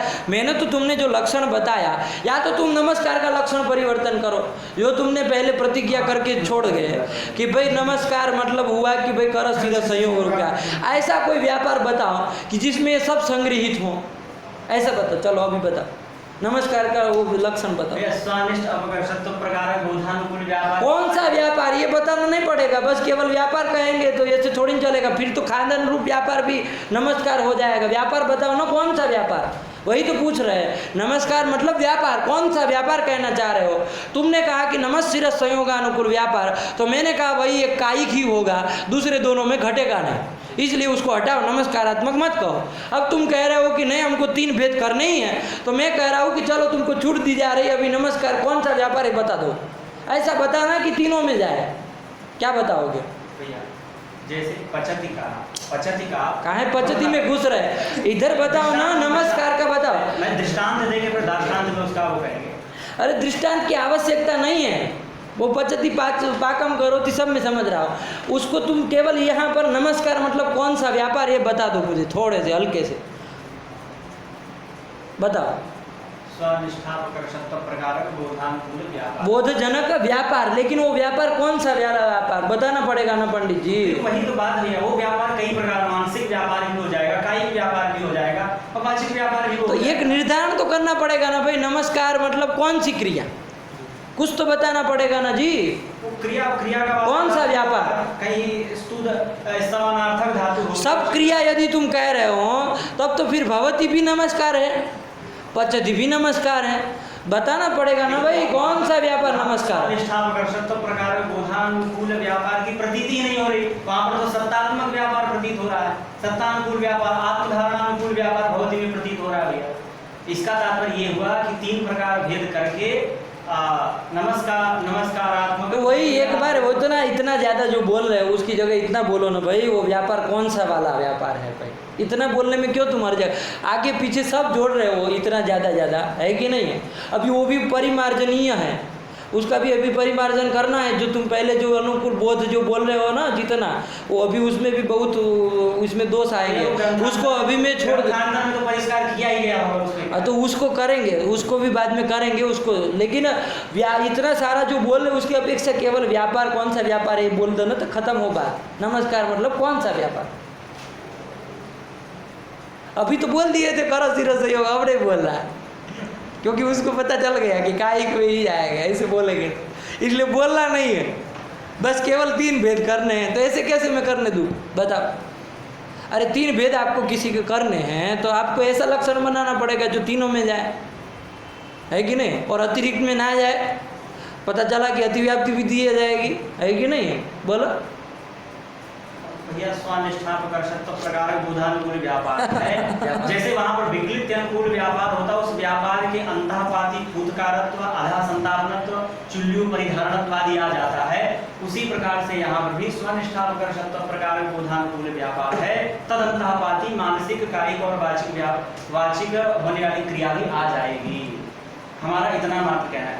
चलिए बहुत अच्छा। चलिए अभी आपका मत वो कौन सा एक न्याय है, नहीं विचारणी नहीं, अभी एक ऐसा करके मान ले दो, क्या कहते हैं वो तुष्य तु दुर्जन न्याय है ना, अभी मान के चल रहे हैं, अभी मान के चल रहे हैं। देखिए अभी बता रहा है तुष्य तु दुर्जन न्याय है ना, एक क्षण के लिए आपका मान भी लिया जाए, एक क्षण के लिए आपका मान भी लिया जाए, क्या उत्कृष्टत्व प्रकारक बोधानुकूल व्यापार, फिर वो जो भी व्यापार हो, अवच्छेदावच्छेद है ना, फिर वो व्यापार जो भी व्यापार हो वो आपका नमस्कारात्मक व्यापार है। और ऐसा करेंगे तो कायिक, वाचिक, मानसिक तीनों में घट जाएगा, यहाँ तक का उसका कहना है। इतना यदि मान भी लिया जाए तो मुझे अब मंगलाचरणम त्रिविधम आपका ये जो कहते हैं आशीर्वादात्मक, वस्तु निर्देशात्मक और ये नमस्कारात्मक, इसकी उपपत्ति करके बताओ। आशीर्वादात्मक मंगल का आप पृथक उपादान कैसे कर सकते हो, क्योंकि आशीर्वादात्मक मंगल जो आप करते हो, जैसे कि शेषार्थ लाभाय प्रार्थये शेषभूषणम, तो शिव भगवान शेषभूषण शिव के पास क्या कर रहे हो, प्रार्थना कर रहे हो। इसको आपने क्या घोषित किया है, आशीर्वादात्मक मंगल घोषित किया है। इसकी भी नमस्कारात्मक मंगलत्वापत्ति ही, ये भी नमस्कारात्मक मंगल है पंडित जी आपके लक्षण के अनुसार, क्योंकि आपने अभी प्रवाद किया है कि सोत्कृष्टत्व प्रकारक बोधानुकूल व्यापार। तो यहाँ पर शिव को नहीं समझ में आएगा सोत्कृष्टत्व प्रकारक बोध, नहीं होगा उसको, तो तदनुकूल व्यापार ये भी हो गया। तो ये भी आपका नमस्कारात्मक मंगल है। अब आशीर्वादात्मक, आशीर नमस्क्रिया वस्तु निर्देशो वापि तन्मुखम, इस पंक्ति को बैठाओ। अब ऐसा तुमने लक्षण बना दिया है कि स्वोत्कृष्टत्व प्रकारक बोधानुकूल व्यापार, यावत व्यापार सब नमस्कार ही हैं, है ना कि यहाँ। तो आशीर्वाद भी तो वहीं घुस गया, कहाँ छूटा बताओ। आप आशीर्वाद को पृथक कैसे करोगे, फिर नहीं देखना है सब। स्वशिष्यस्य ग्रंथस्य वा गुणगण वर्णोक्ति आशीर्वाद। अब उसका अलग लक्षण जो भी बनता होगा, हमें उससे मतलब नहीं। अभी नमस्कारात्मक का ही तुमने ऐसा लक्षण बना के आशीर्वादात्मक में घुस गया। तो भैया आ रहा, इसीलिए तो फिर उसका क्या कहते हैं आशीर्वादात्मक का दूसरा मतलब वो आशीर्वादात्मक नमस्कारात्मक कोई अलग अलग नहीं है, ये कहना चाह रहे हो। ऐसा नहीं है, बिल्कुल इसीलिए तो अलग लक्षण बना रहे हो। हाँ, तो अलग लक्षण बनाने मात्र से नहीं ना होगा। तुमने जो नमस्कारात्मक का लक्षण बनाओगे वो आशीर्वादात्मक में न जाए, आशीर्वादात्मक का जो लक्षण बनाओ नमस्कारात्मक में न जाए, कौन ध्यान देगा? जो 3 प्रकार के मंगल मानेगा उसकी जवाबदारी है कि नहीं है ये? तो फिर उससे काहे भाग रहे हो जवाबदारी? सांकर्य हो भी या तो चलेगा। क्यों क्यों क्यों हो जाएगा? हम बता रहे क्यों वो द्रव्य का लक्षण आपका गुण में चले जाए तो कहेगा चलेगा। भैया आपके यहाँ पर यद्यपि नैयायिका नाम तद दूषणम अस्माकं तो तद भूषणमेव। क्या? शेखर कारेण साक्षात्तम संज्ञा सूत्रम कीदृशं सूत्रम संज्ञा सूत्रम वृत्ति परिच्छेदकं सूत्रम आचार्येण तत्रैव उक्तं विधि शास्त्रं यद् भवति तस्य लक्षणं संज्ञा सूत्रे गच्छति, अतः संज्ञा सूत्रस्यापि विधि सूत्रत्वापत्ति आचार्येण उक्तं तदस्माकं सांकर्यं न दूषणं तत्तु भूषणं शेखर एव तत् स्पष्टं। पागल कहेगा कोई यदि कहेंगे कि किसी का लक्षण किसी में चला जाए, इसको हमारे यहाँ अतिव्याप्ति कहा जाता है, दोष माना जाता है इसको। ऐसे प्रसंग विशेष में यहाँ पर सांकर्यम न दूषणम वहाँ शेखरकार ने कहा। इसका मतलब आपके यहाँ कोई अवच्छेदावच्छेद जहाँ जो जाए, जहाँ इको एणजी को आपको हल पर भी भले इको एणजी लग जाए, हमें सांकर्यम हमारे वैयाकरण मूर्ख वैयाकरणों के मत में न दूषणम, यही आया ना। अरे सांकर्यम न दूषणम, अच के परे रहते लग जाए चाहे हल के परे रहते लग जाए, वैयाकरणों के यहाँ तो मूर्ख वैयाकरण कहेंगे, कोई जल पाएंगे उसको? तो फिर अरे लक्षण होता है पंडित जी, उसको अतिव्याप्ति अव्याप्ति और असंभव त्रिदोषग्रस्त नहीं होना चाहिए। ये यदि रखेंगे तभी आप दार्शनिक तल पे जी पाएंगे, वरना यहाँ आपके लिए कोई मार्ग नहीं है। इसलिए ध्यान से चलिए, ऐसा लक्षण बनाइए नमस्कारात्मक मंगल का कि जो आशीर्वादात्मक में ना जाए और वस्तु निर्देश में ना जाए, ठीक है। अब उसके लिए आपको क्या करना पड़ेगा? सोत्कृष्टत्व प्रकारक बोधानुकूल जो व्यापार हैं वो व्यापार आपको निर्धारित करना पड़ेगा। वो यदि आप निर्धारित करते हैं, वहाँ अतिव्याप्ति वारण करने के लिए यदि निर्धारित करते हैं करशीर संयोगानुकूल व्यापार, तो फिर मानसिक और वाचिक जो है उसमें आपका नमस्कारात्मक मंगल का लक्षण नहीं जाएगा। और हम जो कह रहे हैं कि नाना विधम मंगलम, वो पक्ष सुदृढ़ हो जाएगा। अब क्या कहना है तुम विचार करके बोलो। चलो विचार करना इसमें, ठीक है ना। कोई अप्रामाणिक पक्ष हम नहीं रख रहे है ना। पूर्ण नानाविधत्व मंगलस्य, ये पूर्ण प्रामाणिक 3 प्रकार के मंगल ये मूर्खों का प्रवाद मात्र हैं। वस्तुतः नानाविध मंगल है, स्तुत्यात्मक मंगल है, स्मरणात्मक मंगल है, नमस्कारात्मक मंगल है, ठीक है ना, आशीर्वादात्मक मंगल है, बहुत प्रकार के मंगल है। 3 ही प्रकार के मंगल, ऐसा नहीं है। ये बात कौंड भट्ट सूचित कर रहे हैं श्री फणि स्मरण रूपम मंगलम करके, तो फिर ऐसे हटाओगे वैयाकरणों के सिद्धांत, है कि नहीं है। चलिए, श्री फणि स्मरण रूपम मंगलम कृतम, लगा कि नहीं लगा? अब आप इसकी थोड़ा इसका वो देखेंगे, श्री फणि स्मरणम, उसमें निकालो जरा किसमें कहते हैं, दर्पण निकालो, फणि स्मरणम मंगलम में फणि स्मरणम प्रतीक लिया होगा, देखिए उसके पूर्व पृष्ठ में प्रतीक ले लिया है, फणि स्मरण एति करके मिला जी। देखो पढ़ो वहाँ से, फणि शेष, हाँ फणि स्मरण रूपम मंगलम कहा ना, तो उसमें फणि मतलब शेष, हाँ शेषाख्यम धाम मामकम, ये भगवान आपके लिख के चले गए। शेषाख्यम धाम मामकम, शेष नाम का ये जो धाम है वो मेरा धाम है, ऐसा कह के चले गए, ठीक। शेषाख्यम धाम मामकम इति भगवद उक्ते है तत्स्मरणस्य विघ्न निवारकत्वात्, जो भगवान का धाम है उसका स्मरण करेंगे तो विघ्न निवारक तो होगा ही ना। तो इसलिए फणि का स्मरण करना भी क्या है, विघ्न का निवारक है, ये बात सिद्ध कर दी। तो ये मत कहना कि फणि का स्मरण कैसे विघ्न निवारक होगा, उसको उन्होंने भगवद उक्ति से सिद्ध कर दिया। आया कि नहीं? अब आगे क्या लिख रहे, पढ़ो। मंगलस्य नतिस्तुत्यादि भेदेन नानात्वमिति सूचयितुं स्मरणेत्युक्तम्। दद्दा लिख के मर गए दर्पणकार हैं, और निकले हैं कि कायिक वाचिक मानसिक, हटाओ सब लक्ष्मी बक्ष्मी सब, कोई नहीं चलेगा इधर, है कि नहीं है। क्या करेंगे, नानात्व मंगलम इति सूचयितुं फणि स्मरणम इति, वरना स्मरण क्यों जिक्र कर रहे हैं, वही तो बार बार बता रहा हूँ। भांग नहीं खाए थे, उस स्मरण बार बार क्यों शब्द प्रयोग कर रहे हैं, यही बताना चाह रहे हैं कि यदि आप उसमें पड़े हैं आशीर नमस क्रिया वस्तु में अटके हुए तो उसे बाहर निकालिए, है कि नहीं, बहुत हो गया, वो बालाराम से को बोधाय चलता है।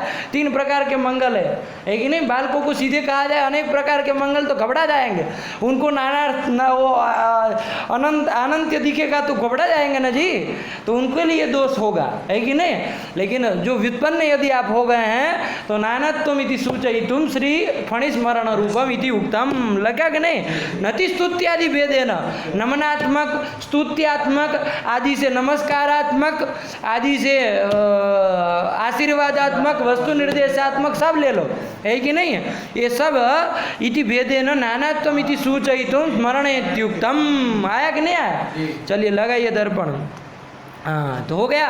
तो ये बताया आपको कि श्री फणिस्मरण रूपम मंगलम, है ना। कृतम, क्यों कृतम, प्रतिबंधकोपशमनाय, ये कर, बहुत अच्छा। अब क्या किए, निबंधन किए, शिष्य शिक्षार्थम, ये तो आप लोग समझ ही रहे, कोई घबराने वाली बात नहीं उसमें। चलिए तो चला जाए फिर। अब प्रारिप्सित प्रतिबंधकोपशमनाय कृतम श्री फणिस्मरण रूपम मंगलम शिष्य शिक्षार्थम निबंधन चिकीर्षितम प्रतिजानीते। ठीक है, चलिए देखिए आपके प्रभा में आई है ना। लक्ष्मीकार का यदि आपको दिमाग समझ में आता है तो उसका शिष्य को देखा जाए, उनके शिष्य क्या कहते हैं, वो किस दृष्टि से हमारे पक्ष से चलते हैं, गुरु जी के पक्ष से चलते हैं, है कि नहीं। चलो देखा जाए, उनको भी प्रभाकार को देखा जाए। देखिए क्या आया, तो देखिए वहाँ स्मरण रूपम इति प्रतीक लिया आपका, स्मरण रूपम 10 नंबर के पृष्ठ में प्रभा में जाइए, वो प्रथम वाला परिच्छेद खत्म होता, वहाँ स्मरण रूपम इति प्रतीक लिया। अरे नहीं मिला जी, मिला मिला। फणि स्मरण रूपम इति, हाँ देखिए बस अब फणि स्मरण रूपम इति प्रतीक लिया। अब नच से उनको भी सुना जाए, नच से उठाओ, नच आशीर नमस्क्रिया वस्तु निर्देशो वापी तन्मुखम, ये हमारे गुरुजी कहते थे कि 3 ही प्रकार के मंगल होते हैं, है कि नहीं। नच से उठाए, ध्यान रखना अभी खटिया खड़ी होने वाली है आगे। नच से आए हैं गुरुजी, तो गुरुजी को तो जाना ही है वाच्यम के बाद। चलिए तो आशीर नमस्क्रिया वस्तु निर्देशो वापी तन्मुखम इत्यादि अन्यतमस्य प्रबंध मुख लक्षणत्वाद स्मरणस्य मंगलत्वाभावः, ऐसे हमारे दद्दा कहेंगे। तो उनको हम कह रहे इति नच वाच्यम, ऐसा नहीं कहना चाहिए। क्यों, तो देखिए लिख रहे हैं क्या, वस्तु निर्देश पदेन मंगलात्मक वस्तु ज्ञानस्यैव विवक्षितत्वेन स्मरणस्य अपि ज्ञानत्वेन दोषात्। हाँ है क्या, जो पहले था वो आपसे ज्यादा वो साबित कर क्या पूर्वपक्षत्वेन कहा कि स्मरण का उसके अंदर अंतर्भाव नहीं होगा, 3 नहीं होगा, ये कहा। अब इसका उत्तर समाधान वो क्या दे रहा है उसको भी देखिए। समाधान उन्होंने कहा कि पंडित जी आपने गौर नहीं फरमाया 3 प्रकार के मंगल में, तीसरा हमने रखा है बवाली, कौन, वस्तु निर्देशात्मक। वो वस्तु निर्देशात्मक में हम घुसा देंगे इस मंगल को, स्मरणात्मक मंगल को उसमें ले जाए, न कि नमस्कारात्मक में। गुरुजी को लगाए, हटाए ना उनको, गुरुजी कर रहे थे 3 वेद, इनको हटा दिए यहाँ से। वो कही कि वस्तु निर्देश में इनको लगाएंगे, है कि नहीं। देखिए क्या लिखा, अभी इसमें भी अरुचि है तो अभी दूसरा हेतु भी देगा, इतने से खत्म नहीं, वो जाना है, हमने जो कहा वहाँ परिणति करनी है। चलिए क्या कहा वहाँ दूसरा, हाँ वस्तु निर्देश पदे न, वहाँ वस्तु मतलब, रुकिए यार, वस्तु निर्देश मतलब वस्तु से केवल ग्रंथ प्रतिपाद्य वस्तु नहीं लेनी है आपको, वहाँ पर मंगल के मंगल वस्तु, मंगलात्मक कोई भी वस्तु, वस्तु निर्देश मतलब मंगलात्मक कोई भी वस्तु हो, चाहे वो भगवान का नाम हो चाहे कुछ भी हो। तो इस तरह से फणिस्मरण भी वस्तु निर्देश हुआ कि नहीं हुआ, मंगलात्मक वस्तु का निर्देश कर दिया, यही आपका स्मरणात्मक मंगल हो गया, वस्तु निर्देश। तो देखो वही लिखा, सही से लगा इसको, वस्तु निर्देश पदे न, वस्तु करके प्रतिपाद्य विषय नहीं, मंगलात्मक वस्तु ज्ञान से विवक्षितत्वेन स्मरणस्यापि ज्ञानत्वेन अदोषा, स्मरण भी एक प्रकार का ज्ञान ही है।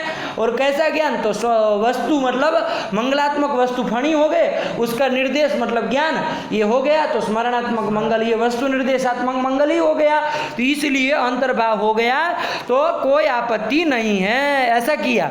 अब इनको पता चला कि हमारे दद्दा महाराज लोग सब वस्तु करके ग्रंथ प्रतिपाद्य वस्तु किए हैं और इधर हम लोग उनको भटका दिए, तो अरुचि कुछ समझ में आई तो दूसरा हेतु यहाँ से उठाए। देखो क्या लिखा, मंगलस्य न त्रिविधत्वमेव, देखो आगे लिख रहा है, मंगलस्य न त्रिविधत्वमेव किंतु अनेक विधत्वम इति सूचनाय तदुक्तेश्च, लिख रहा है प्रभाकर, है कि नहीं?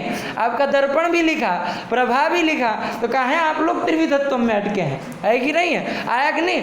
और चकार रहा पूर्व है तो पूर्व समिन है तो अरुषि सूचनाय, कि भाई जो वस्तु निर्देश में लगा दिए ना वो ठीक नहीं है। वस्तु निर्देश का ये तात्पर्य नहीं ना है जी। अरे वस्तु निर्देश मतलब ग्रंथ प्रतिपाद्य वस्तु का निर्देश, ये थोड़ी ना मंगलात्मक वस्तु का निर्देश, ये थोड़ी ना है जी। तब तो सब वस्तु निर्देश ही हो गया, सब वस्तु निर्देश ही है। मंगलात्मक वस्तु का नहीं, श्री लक्ष्मी रमणम नवमी तो वस्तु निर्देश, वो तक वस्तु निर्देश, सब पाणिन्यादि मुनि तो कहा वस्तु निर्देश, हो गया काम फिर आपका, है कि नहीं? तो ये से उसमें अरुचि है ये सब, इसलिए द्वितीय हेतु दिया कि मंगलस्य न त्रिविधत्वम तस्य नानात्वम इति सूचयितुम अत्र फणिस्मरण रूपम इति उक्तम तदुक्तेश्च। आया कि नहीं? चलिए ये कर दिए, लगा ना? नहीं समझ में आया क्या? चलिए ये कर दिए। हाँ आया कि नहीं? और दूसरा और एक कि देखिए, तो फिर आपके ये लोग जो बताए आशीर नमस्क्रिया वस्तु निर्देशो वापि तन्मुखम, ये कह दिए, ये कैसे लगेगा? उन्होंने तो तीन ही बताए, आशीर नमस्क्रिया वस्तु निर्देश वापि तन्मुख तीन ही बताए। तो कहा कि वो उपलक्षण समझो, उसकी वहाँ न्यूनता मत ढूंढो कि वो लोग बांग खा के लिख दिए तीन ही उनको समझ में आया बाकी नहीं ले, ऐसे मत लगाओ उनको कहो कि वो उपलक्षण है। वस्तु तो उनका तात्पर्य नहीं कि तीन ही है, ये तीन लिख दिए, इससे अतिरिक्त भी है, ये समझो। देखो क्या लिखा आगे, उक्ता भी युक्तोक्ते है, उक्त जो अभियुक्ति है मतलब जो आशीर नमस्क्रिया वस्तु निर्देश हो तस्य उपलक्षणत्वात्, उसको उपलक्षण समझो, उसको त्रिविधत्व परक ग्रंथ मत मानो। आया कि नहीं आया? तो ये सब बातें ग्रंथकार जो कौंड भट्ट बता रहे हैं, कितने से? फणिस्मरण रूपम, इतना लिख देने से बता रहे हैं। देखिए एक एक शब्दों में कितना अर्थ छुपा है कि नहीं? कितना अर्थ छुपा है। तो फिर ऐसे एक एक शब्दों में आपको पूरा भूषण सार देखना है ना? तब जाके कुछ भूषण सार का स्वरूप सामने आएगा, तो उसको देखेंगे। चलिए लगाइए अवतरण। प्रारीप्सित प्रतिबंधकोपशमनाय कृतम श्री फणिस्मरण रूपम मंगलम शिष्य शिक्षार्थम निबंधन चिकीर्षितम ग्रंथम प्रति जानीते, चिकीर्षित कर्तुम इष्टम ग्रंथम प्रति जानीते। और कुछ विचार नहीं ना किया प्रभाकर ने, बस उसी में लगे हैं। बस शिष्य शिक्षा है कि देखो वो उसका थोड़ा छूट गया, उसको अवतरण का लगा लो साथ में। शिष्य शिक्षेति शिष्य आपी स्वकर्तृक ग्रंथारंभे मंगलम कुर्यु रीति शिक्षा, यही इत्यर्थ लगा ना। और शिष्य को कहाँ शिक्षा मिले, तो वो भी अपने मंगल में ग्रंथ में मंगल करे। निबंधन का लिख दिए, देखिए ग्रंथ घटिकी कुर्वन् इत्यर्थ, वरना निबंधन का आप यदि ये सब चीज़ जानेंगे नहीं ना, निबंधन का कोई शब्दार्थ बोल ही नहीं पाता है, शब्दार्थ नहीं बोल पाता। वो व्याख्यान करेंगे लंबा चौड़ा निबंधन, लेकिन ग्रंथ घटकी कुर्वन् शब्दार्थ नहीं आएगा उसका।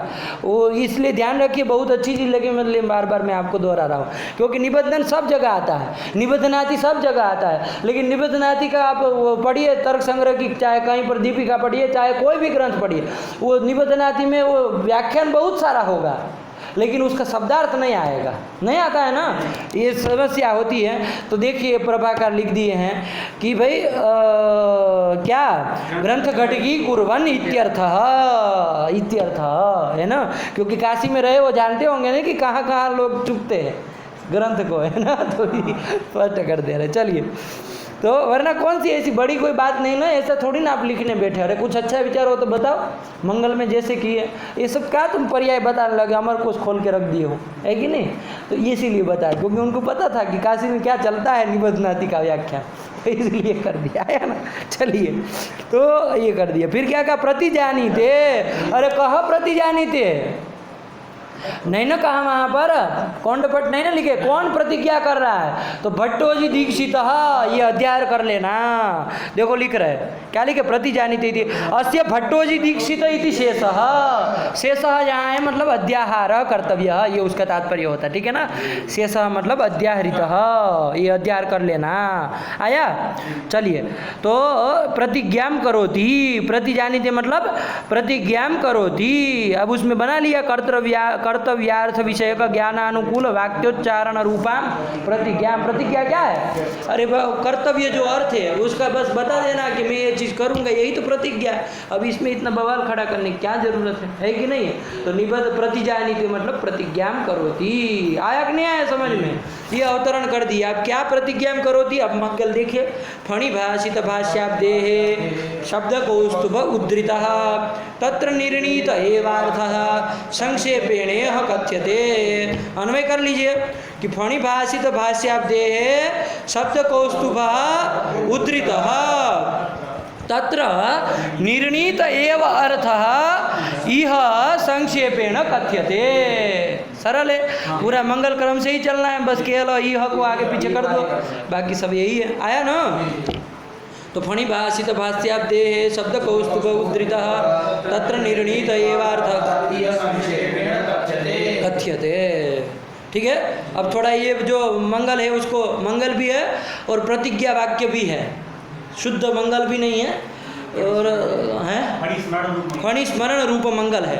मंगल तो है ही, लेकिन फणि स्मरणात्मक मंगल है और साथ में प्रतिज्ञा भी किए हैं। तो क्या है, थोड़ा इसको सही समझ लिया है। तो अब समझना अर्थ तो आप समझ ही लिए। आया कि नहीं आया? क्या कहे? फणि भाषित भाष्याब्देः पंचम्यंत कर दिया ना, तो इसमें बताओ, इसमें बनाओ फणम अस्ति अस्ति अस्ति फणम अस्ति अस्ति इति फणि। कौन लग जाएगा? फण मतलब किसको कहते? फण मतलब बात पतंजलि क्या होता है? फणि मतलब पतंजलि, फण मतलब होता है क्या? सर्व का फन, फन जिसके बाद दर्श करता है वही फन, जो हिंदी में कर दिया है कि नहीं, वही फण है। उसको फन आप उधर ना कर दिए अणा बोलने में तो आपका नानी याद आती होंगी, तो वही हिंदी में फन कर दी, वरना हो गया फण, उसका नाम है संस्कृत में। तो फणम अस्ति अस्य, उसको कहते फणी। फणी मतलब नाग, फणी मतलब नाग। तो पतंजलि नाग ही तो है एक। अरे शेषांश है ना जी, तो उसको भी फणी कह दिया तो क्या हुआ? अरे किसी के पिता का नाम क्या था तो उसको भी वही कह दिया, है कि नहीं? पिता गौतम थे तो उसको भी गौतम कह दिया। क्या समस्या आपको क्या अर्जा? तो उसी तरह फणी वस्तुतः नाग मतलब शेष, लेकिन ये पतंजलि कैसे कह रहे फणी? तो चूंकि उसी का अंश है तो उसको भी फणी कह दिया। अरे विष्णु के अवतार राम को भी तो विष्णु कहते हैं, है कि नहीं? कृष्ण को भी तो राम कहते हैं, विष्णु कहते नहीं कहते हैं? तो फिर उसके अंश है तो उसको उसी नाम से पुकार लिया। तो वही बात यहाँ पर भी कि शेषांश, वस्तुतः फणी कौन है? शेष है, लेकिन उसी का अंश है तो उसी को भी फणी कह दिए। तो फणी मतलब पतंजलि हुए कि नहीं हुए? अतः इन्हीं ठनों से कौन प्रत्यय किया है? इन्हीं प्रत्यय किया है। फणम अस्ति अस्ति इति फणी बन जाएगा ना। और फणिना भाषितः है, फणिना भाषितः फणि भाषितः कौन समास हो जाएगा? कि सूत्र के द्वारा कर्तृकरणे कृता बहुलम, है कि नहीं? अरे फणी करता है जी, तो उसका ये हो जाएगा ना जी, कृदंत के साथ समास हो जाएगा ना जी। अरे कर्तृतृतीयांत समर्थ सुबंध का कृदंत के साथ समर्थ सुबंध के साथ समास होता है, तो कर लेंगे ना।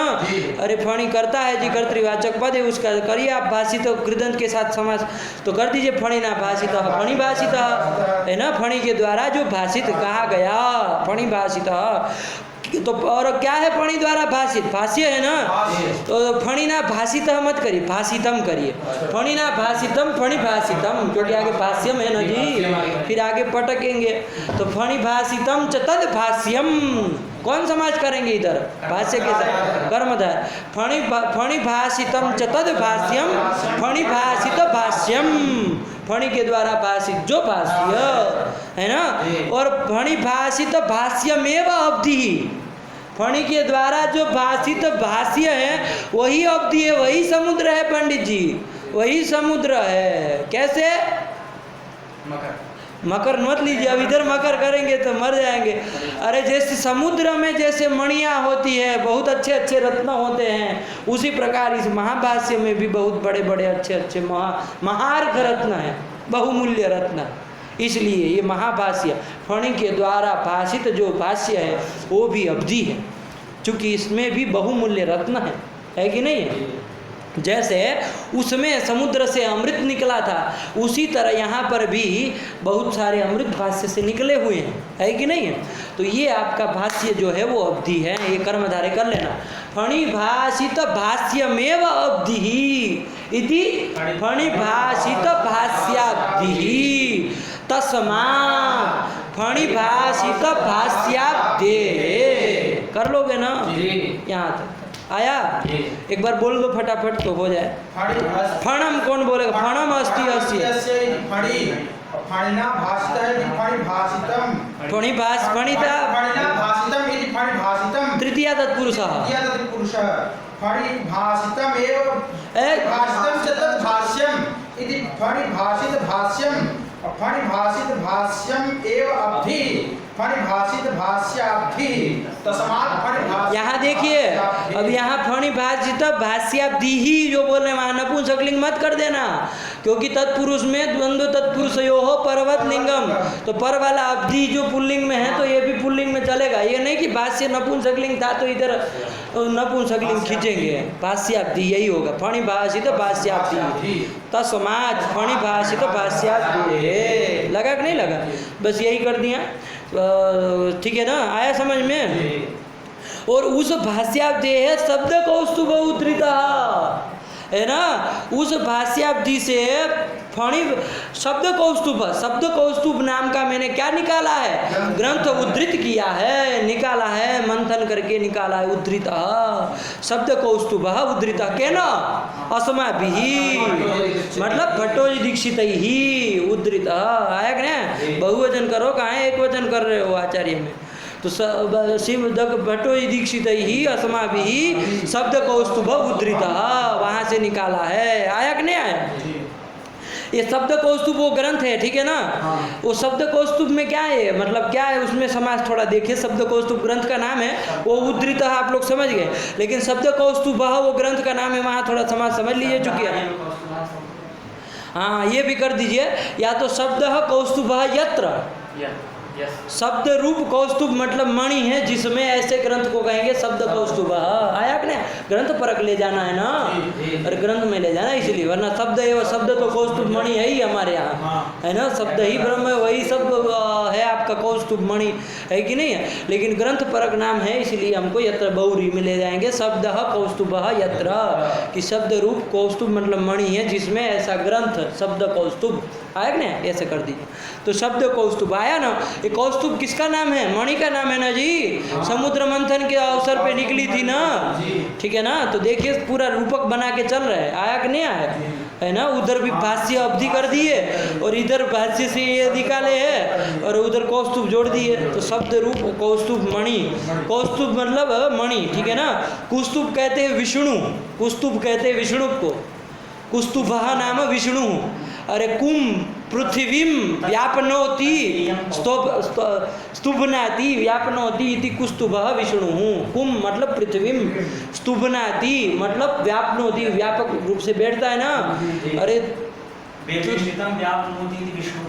हाँ, तो पूरे में व्याप्त होके बैठता है ना। तो कुम पृथ्वीम स्तुभनाति व्यापनोति इति कुस्तुभः विष्णु। कुस्तुभः मतलब विष्णु। तस्य अयम, अयम मणि पुल्लिंग है ना जी।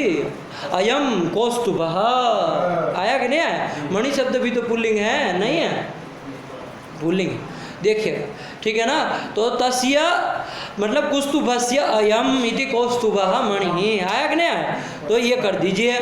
और ऐसे भी करिए, कुस्तुभः नाम समुद्र है, कुम पृथ्वी स्तुभनाति व्यापनोति। अरे समुद्र भी तो पृथ्वी को कितने घेरा हुआ है कि नहीं है? अरे ज़्यादा क्षेत्र में पानी ही है, नहीं कहते हैं? ये जीवन तो बहुत अल्प जगह में है, बाकी तो हाँ चौथा है। बताइए, तो तृतीय 3 भागों में मतलब पानी ही पानी भरा है, तो पृथ्वी को व्याप्त नहीं कर लिया है। तो ऐसा करके कुस्तुभः नाम समुद्र है।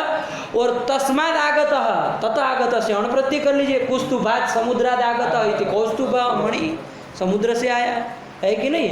तो इस तरह तथा आगत से अण करिए और विष्णु परक अर्थ लेते हैं तो तस्यदम से अण करिए। करना तो कौस्तुभ है, मणि परक ले जाना, आया कि नहीं आया। तो वही शब्द रूप कौस्तुभ है, जहाँ पर ऐसे ग्रंथ को कहेंगे शब्द कौस्तुभ, शब्द कौस्तुभ यत्र इति शब्द कौस्तुभ। तो ये जो शब्द कौस्तुभ नाम का ग्रंथ है वो भाष्याब्दे है उद्धृत अस्माभिः। लगा कि नहीं लगा? साफ साफ करते चलिए, इसमें बिल्कुल संदेह नहीं होना चाहिए किसी भी अंश में, है कि नहीं है, कि तृतीया है कि पंचमी है। चलिए और आगे क्या, तत्र निर्णीत एव अर्थ। और उस तत्र मतलब तत्शब्द पूर्वोक्त परामर्शक होता है इति अनुरोधेन शब्द कौस्तुभ का वो परामर्शक होगा। तो शब्द कौस्तुभे निर्णीत नाम वादी प्रतिवादिभ्यां सिद्धांतितः अर्थ निर्णीत अर्थ स एव अर्थ वही निर्णीत संक्षेपेण शब्द संक्षेपेण यह कारिकावल्यां कथ्यते। यह की सिद्धि हम लोग अभी इसके पूर्व सिद्धांत कौमुदी के पाठ में किए, इसलिए यहाँ नापेक्षित है। तो श्री कौंड भट्ट ये क्या तत्र निर्णीत एव अर्थ संक्षेपेण यह कथ्यते। केन कथ्यते? भट्टोजी अस्माभिः कथ्यते। वो क्यों कहेंगे भट्टोजी दीक्षित ही? वो क्यों अरे वो स्वयं लिख रहे हैं ना, वो क्यों लिखे? वो कहेंगे अस्माभिः कथ्यते, मैं कहूँगा, हमारे द्वारा कहा जाएगा। आया कि नहीं लगा? चलिए तो देखो लिख रहे हैं अब उसका, अब ये तो हो गया दीक्षित का प्रतिज्ञा वाक्य और साथ में फणि स्मरणात्मक मंगल हो गया। अब उसकी व्याख्या करनी है कौंड भट्ट जी को, तो वही वो गद्य के रूप में आ रहे हैं। इसके पहले भी थी वो अवतरण था उस प्रतिज्ञा का, प्रतिजानिते करके। अब उस प्रतिज्ञा वाक्य का व्याख्यान करेंगे। तो देखिए प्रतीक लेके लिख रहे, क्या प्रतीक लिया? उद्धृत इति। कहाँ था उद्धृत इति? हाँ सब समझ के रखिए, उद्धृत इति है ना। तो किसके द्वारा उद्धृत नहीं ना बताया था, इसलिए देखिए लिख रहे अत्र अस्माभिः इति शेषः। ये शेषः ये हथियार कर लेना पंडित जी कि अस्माभिः उद्धृत। और कोई शब्द कौस्तुभ बनाया और कोई मतलब वो कर रहा है ऐसे मत लगाना, सब हम ही किए। भाष्य से शब्द कौस्तुभ हमारा और शब्द कौस्तुभ में निर्णित अर्थ का संक्षेपीकरण हमारा, सब हमारा हमारा हमारा हमारा। तो वही अस्माभिः इति शेषः। अत्र मतलब प्रतिज्ञा वाक्य, और अत्र मतलब बकड़ चकड़ क्या कर रहे हो? प्रतिज्ञा वाक्य अस्माभिः इति शेषः अध्याहर्तव्यः। चलिए फिर उद्धृतः। रुको, ये कहा ना जी प्रतिज्ञा वाक्य में, तो ये सब कहे बवाल कर रहे हो जी? अरे आपको करना क्या, संक्षेपीकरण करना है ना। सीधे कहो कि भाई शब्द कौस्तुभ से मैंने ये निकाला, शब्द कौस्तुभ का ये संक्षेपीकरण है, इतना कह के खत्म करो।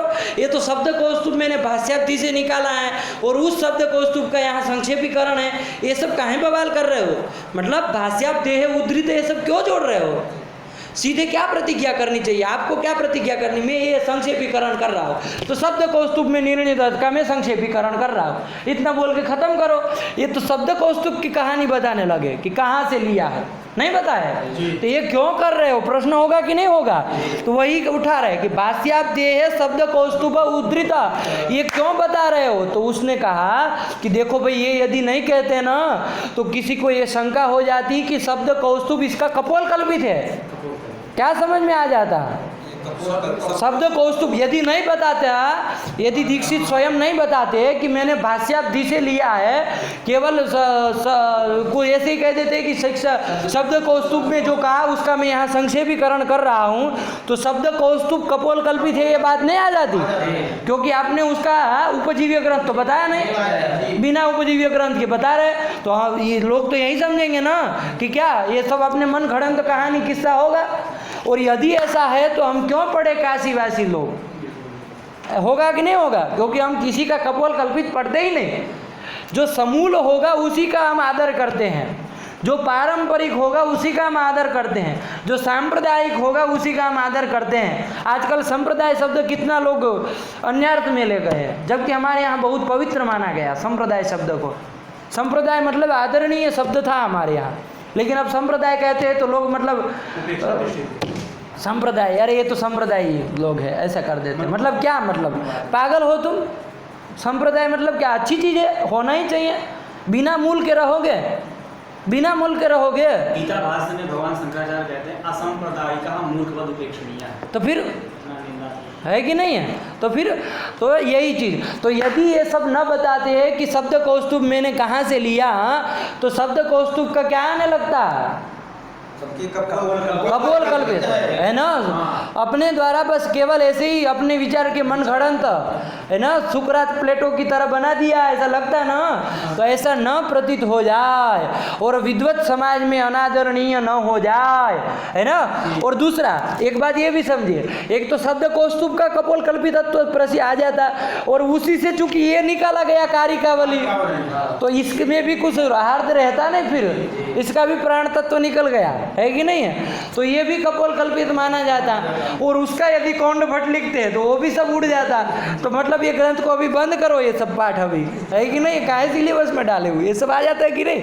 तो ये सब न हो जाए, सबका मतलब समूलत्व बना रहे, इसलिए शब्द कौस्तुभः भाष्यादेः उद्धृतः, ये चीज दीक्षित साफ साफ लिख रहे हैं। आया कि नहीं, देखो वही बता रहे कौंड भट्ट, वो चीज बता रहे कि ऐसा लिखने के पीछे क्या कारण था, वो कौंड भट्ट बता रहे। भाष्यादेः शब्द कौस्तुभ उद्धृतः इति उक्तिस्तु इति कथनम तु शब्द कौस्तुभ भोक्तानाम अर्थानाम आधुनिकोत्प्रेक्षितत्व निराशाय, है ना। ये उक्ति, ये कथन क्यों है, तो शब्द कौस्तुभ भोक्त जो अर्थ है, सिद्धांत है, पदार्थ है, उसका आधुनिकोत्प्रेक्षितत्व न बन जाए, उसका निराश हो जाए, इसके लिए। अब आप कहेंगे क्या है आधुनिकोत्प्रेक्षितत्व, उत्प्रेक्षित मतलब तर्कित, उत्प्रेक्षित मतलब तर्कित, तो आधुनिक के द्वारा ये तर्कित है, ऐसा लोग न समझ ले। आधुनिक मतलब दीक्षित, आधुनिक मतलब कि उसका मतलब कहीं से पढ़ा नहीं, अपना कपोल कल्पित है, दीक्षित का अपना मत है, हाँ अपना स्वयं का है, और कोई इसमें ऋषि मुनियों की कोई उसमें अनुमति नहीं है। हाँ वही आधुनिक शब्द प्रयोग किया है। तो आधुनिक कहने के क्या तात्पर्य, आधुनिक मतलब देखिए लोग आधुनिक मतलब अच्छा समझते, लेकिन यहाँ देखिए आधुनिक मतलब क्या ले रहे हैं, आधुनिक निंदा में जा रहा है ना। आधुनिक के द्वारा उत्प्रेक्षित मतलब तर्कित हैं, ऐसा न समझा जाए, उसका निराश हो जाए, इसके लिए कथनम, कौन सा कथनम, शब्द कौस्तुभ उद्धृतः इति कथनम इति उक्ति ही किस लिए है, तो शब्द कौस्तुभ भोक्तानाम अर्थानाम आधुनिको प्रेक्षित मतलब आधुनिक तर्कित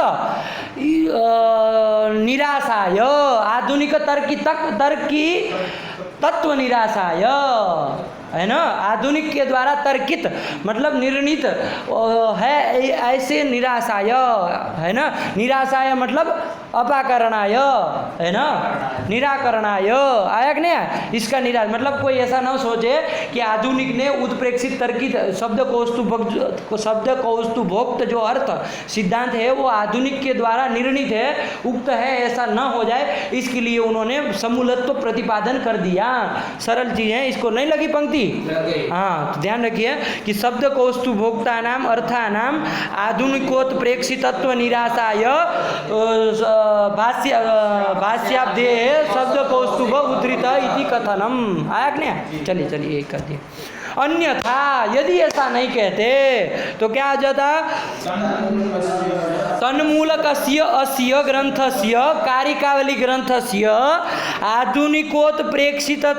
आधुनिकोत्प्रेक्षिता सारत्वापत्तौ पाणिनीयानाम अनुपादेयतापत्तेः।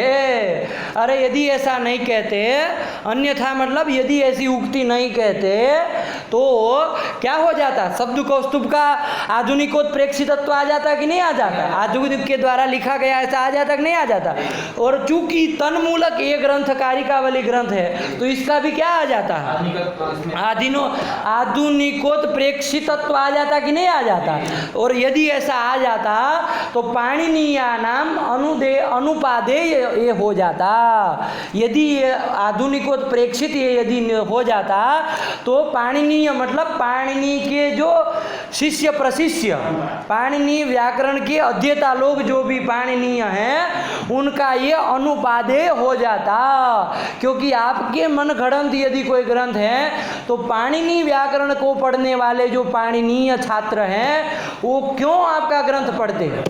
क्यों पढ़ेंगे? नहीं ना पढ़ेंगे, तो उनका अनुपादेय हो जाता। तो ये कारिकावली ग्रंथ की क्या होने लगती? अनुपादेयतापत्ति होने लगती। अनुपादेयतापत्ति है, पाणिनीयानाम अनुपादेयतापत्ति है, अग्रहणीयतापत्ति है। हाँ, कहा उसके पहले, अच्छा उसका क्या कहा कि भाई आधुनिकोत प्रेक्षित सारत्वापत्ति। तो सही पढ़ो, इसमें पाठ है थोड़ा अलग हमको लग रहा है। क्या है उसमें पाठ यही है। तो आधुनिकोत प्रेक्षित चूंकि जो होता है उसको क्या होता है? असारत्व आता है, उसका सार कुछ नहीं रहता है। उस आधुनिकोत प्रेक्षित तर्कित जो होता है उसका क्या? असारता उसकी आ जाती। क्या आ जाती है? तो असारता यदि आ जाएगी, असारत्वापत्ति यदि हो जाएगी तो पाणिनि लोग उसको स्वीकार नहीं करेंगे, क्योंकि हम लोग तो सार को ग्रहण करने के लिए बैठे है कि नहीं है। तो वो तो कब सारत्व तो कब सिद्ध होगा? जब आप इसका मुनि मूलकत्व बताएंगे तब। मुनित्रय मूलकत्व, चाहे एक मुनि मूलकत्व यदि आप बताते हैं तो आपका सारत्व शब्द कौस्तुभ में बन जाएगा। और तन मूलक चूंकि कारिकावली है तो इसमें भी सारत्व आ जाएगा। और यदि सारत्व आ गया तो पाणिनीया नाम उपादेय हो जाएगा। तो ये अनुपादेयतापत्ति हो जाएगी यदि उक्त कथन आप नहीं कहते। आया कि नहीं आया? तो अन्यथा है ना, अन्यथा मतलब कथनाभावे शब्द कौस्तुभ उद्धृत भाष्याब्दे इति कथनाभावे तन्मूलकस्य मतलब शब्द कौस्तुभ मूलकस्य अस्य ग्रंथस्य कारिकावली ग्रंथस्य आधुनिकोत्प्रेक्षिता सारत्वापत्तौ पाणिनीयानां पाणिनि व्याकरणाध्येतॄणाम् अनुपादेयतापत्तेः। आया कि नहीं आया? ये कर दिया, लगा कि नहीं लगा?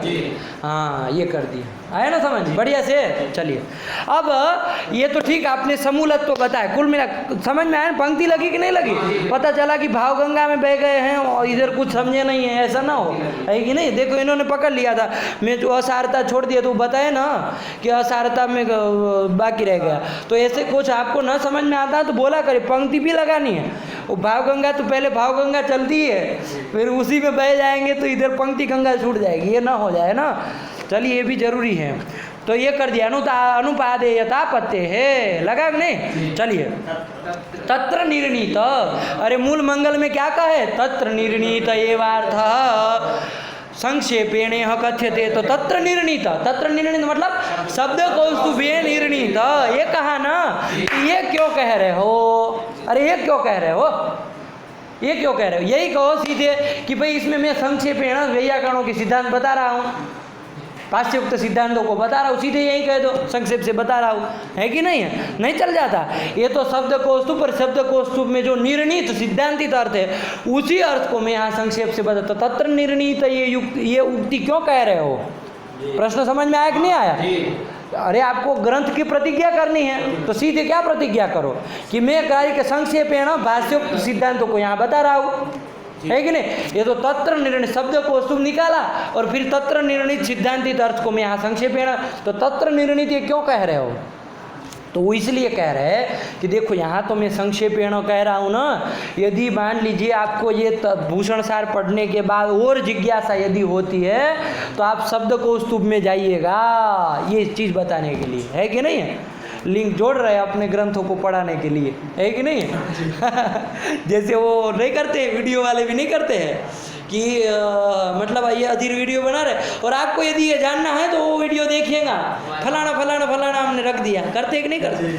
उसी प्रकार यहाँ पर भी जोड़ दिया। देखो क्या कहा? तत्र निर्णीत इत्युक्ति ही इतोपि अधिकम जिज्ञासु भी, मतलब ये कारिकावली को पढ़ ले उसके बाद भी यदि आपकी जिज्ञासा बनी रहती है, इतोपि अधिकम जिज्ञासु भी शब्द कौस्तुभे द्रष्टव्यम। अरे जिज्ञासु भी इतोपि अधिकम शब्द कौस्तुभे द्रष्टव्यम, है कि नहीं है? जिज्ञासु जो छात्रगण होंगे उन्होंने इतोपि अधिकम, इससे भी यदि कारिकावली से अधिक अर्थ को यदि जानना हो तो शब्द कौस्तुभे द्रष्टव्यम इति ध्वनयितुम, है ना, इति सूचयितुम। हाँ, तत्र निर्णीत इत्युक्ति ही, ये सूचित करने के लिए दी है ना। समझिए, इसको ऐसे ही नहीं लगा दी है, क्योंकि तत्र निर्णीत नहीं कहते तो यदि आप कारिकावली पढ़ लेते और आपको अधिक जिज्ञासा होती तो कहाँ जाना है नहीं ना समझ में आता, कि और कहाँ देखा जाए नहीं ना समझ में आता। लेकिन कह दिया कि वहाँ पर जो है उसका यहाँ संक्षेपीकरण किया है, तो इसको पढ़ने के बाद आप कहेंगे अब विस्तार को जरूर पढ़ा जाए, है कि नहीं? जाते कि नहीं जाते? जैसे लघु शब्देंदु शेखर पढ़ने के बाद बृहद शब्देंदु शेखर में प्रवृत्ति होती है कि नहीं होती है जिज्ञासु गण की?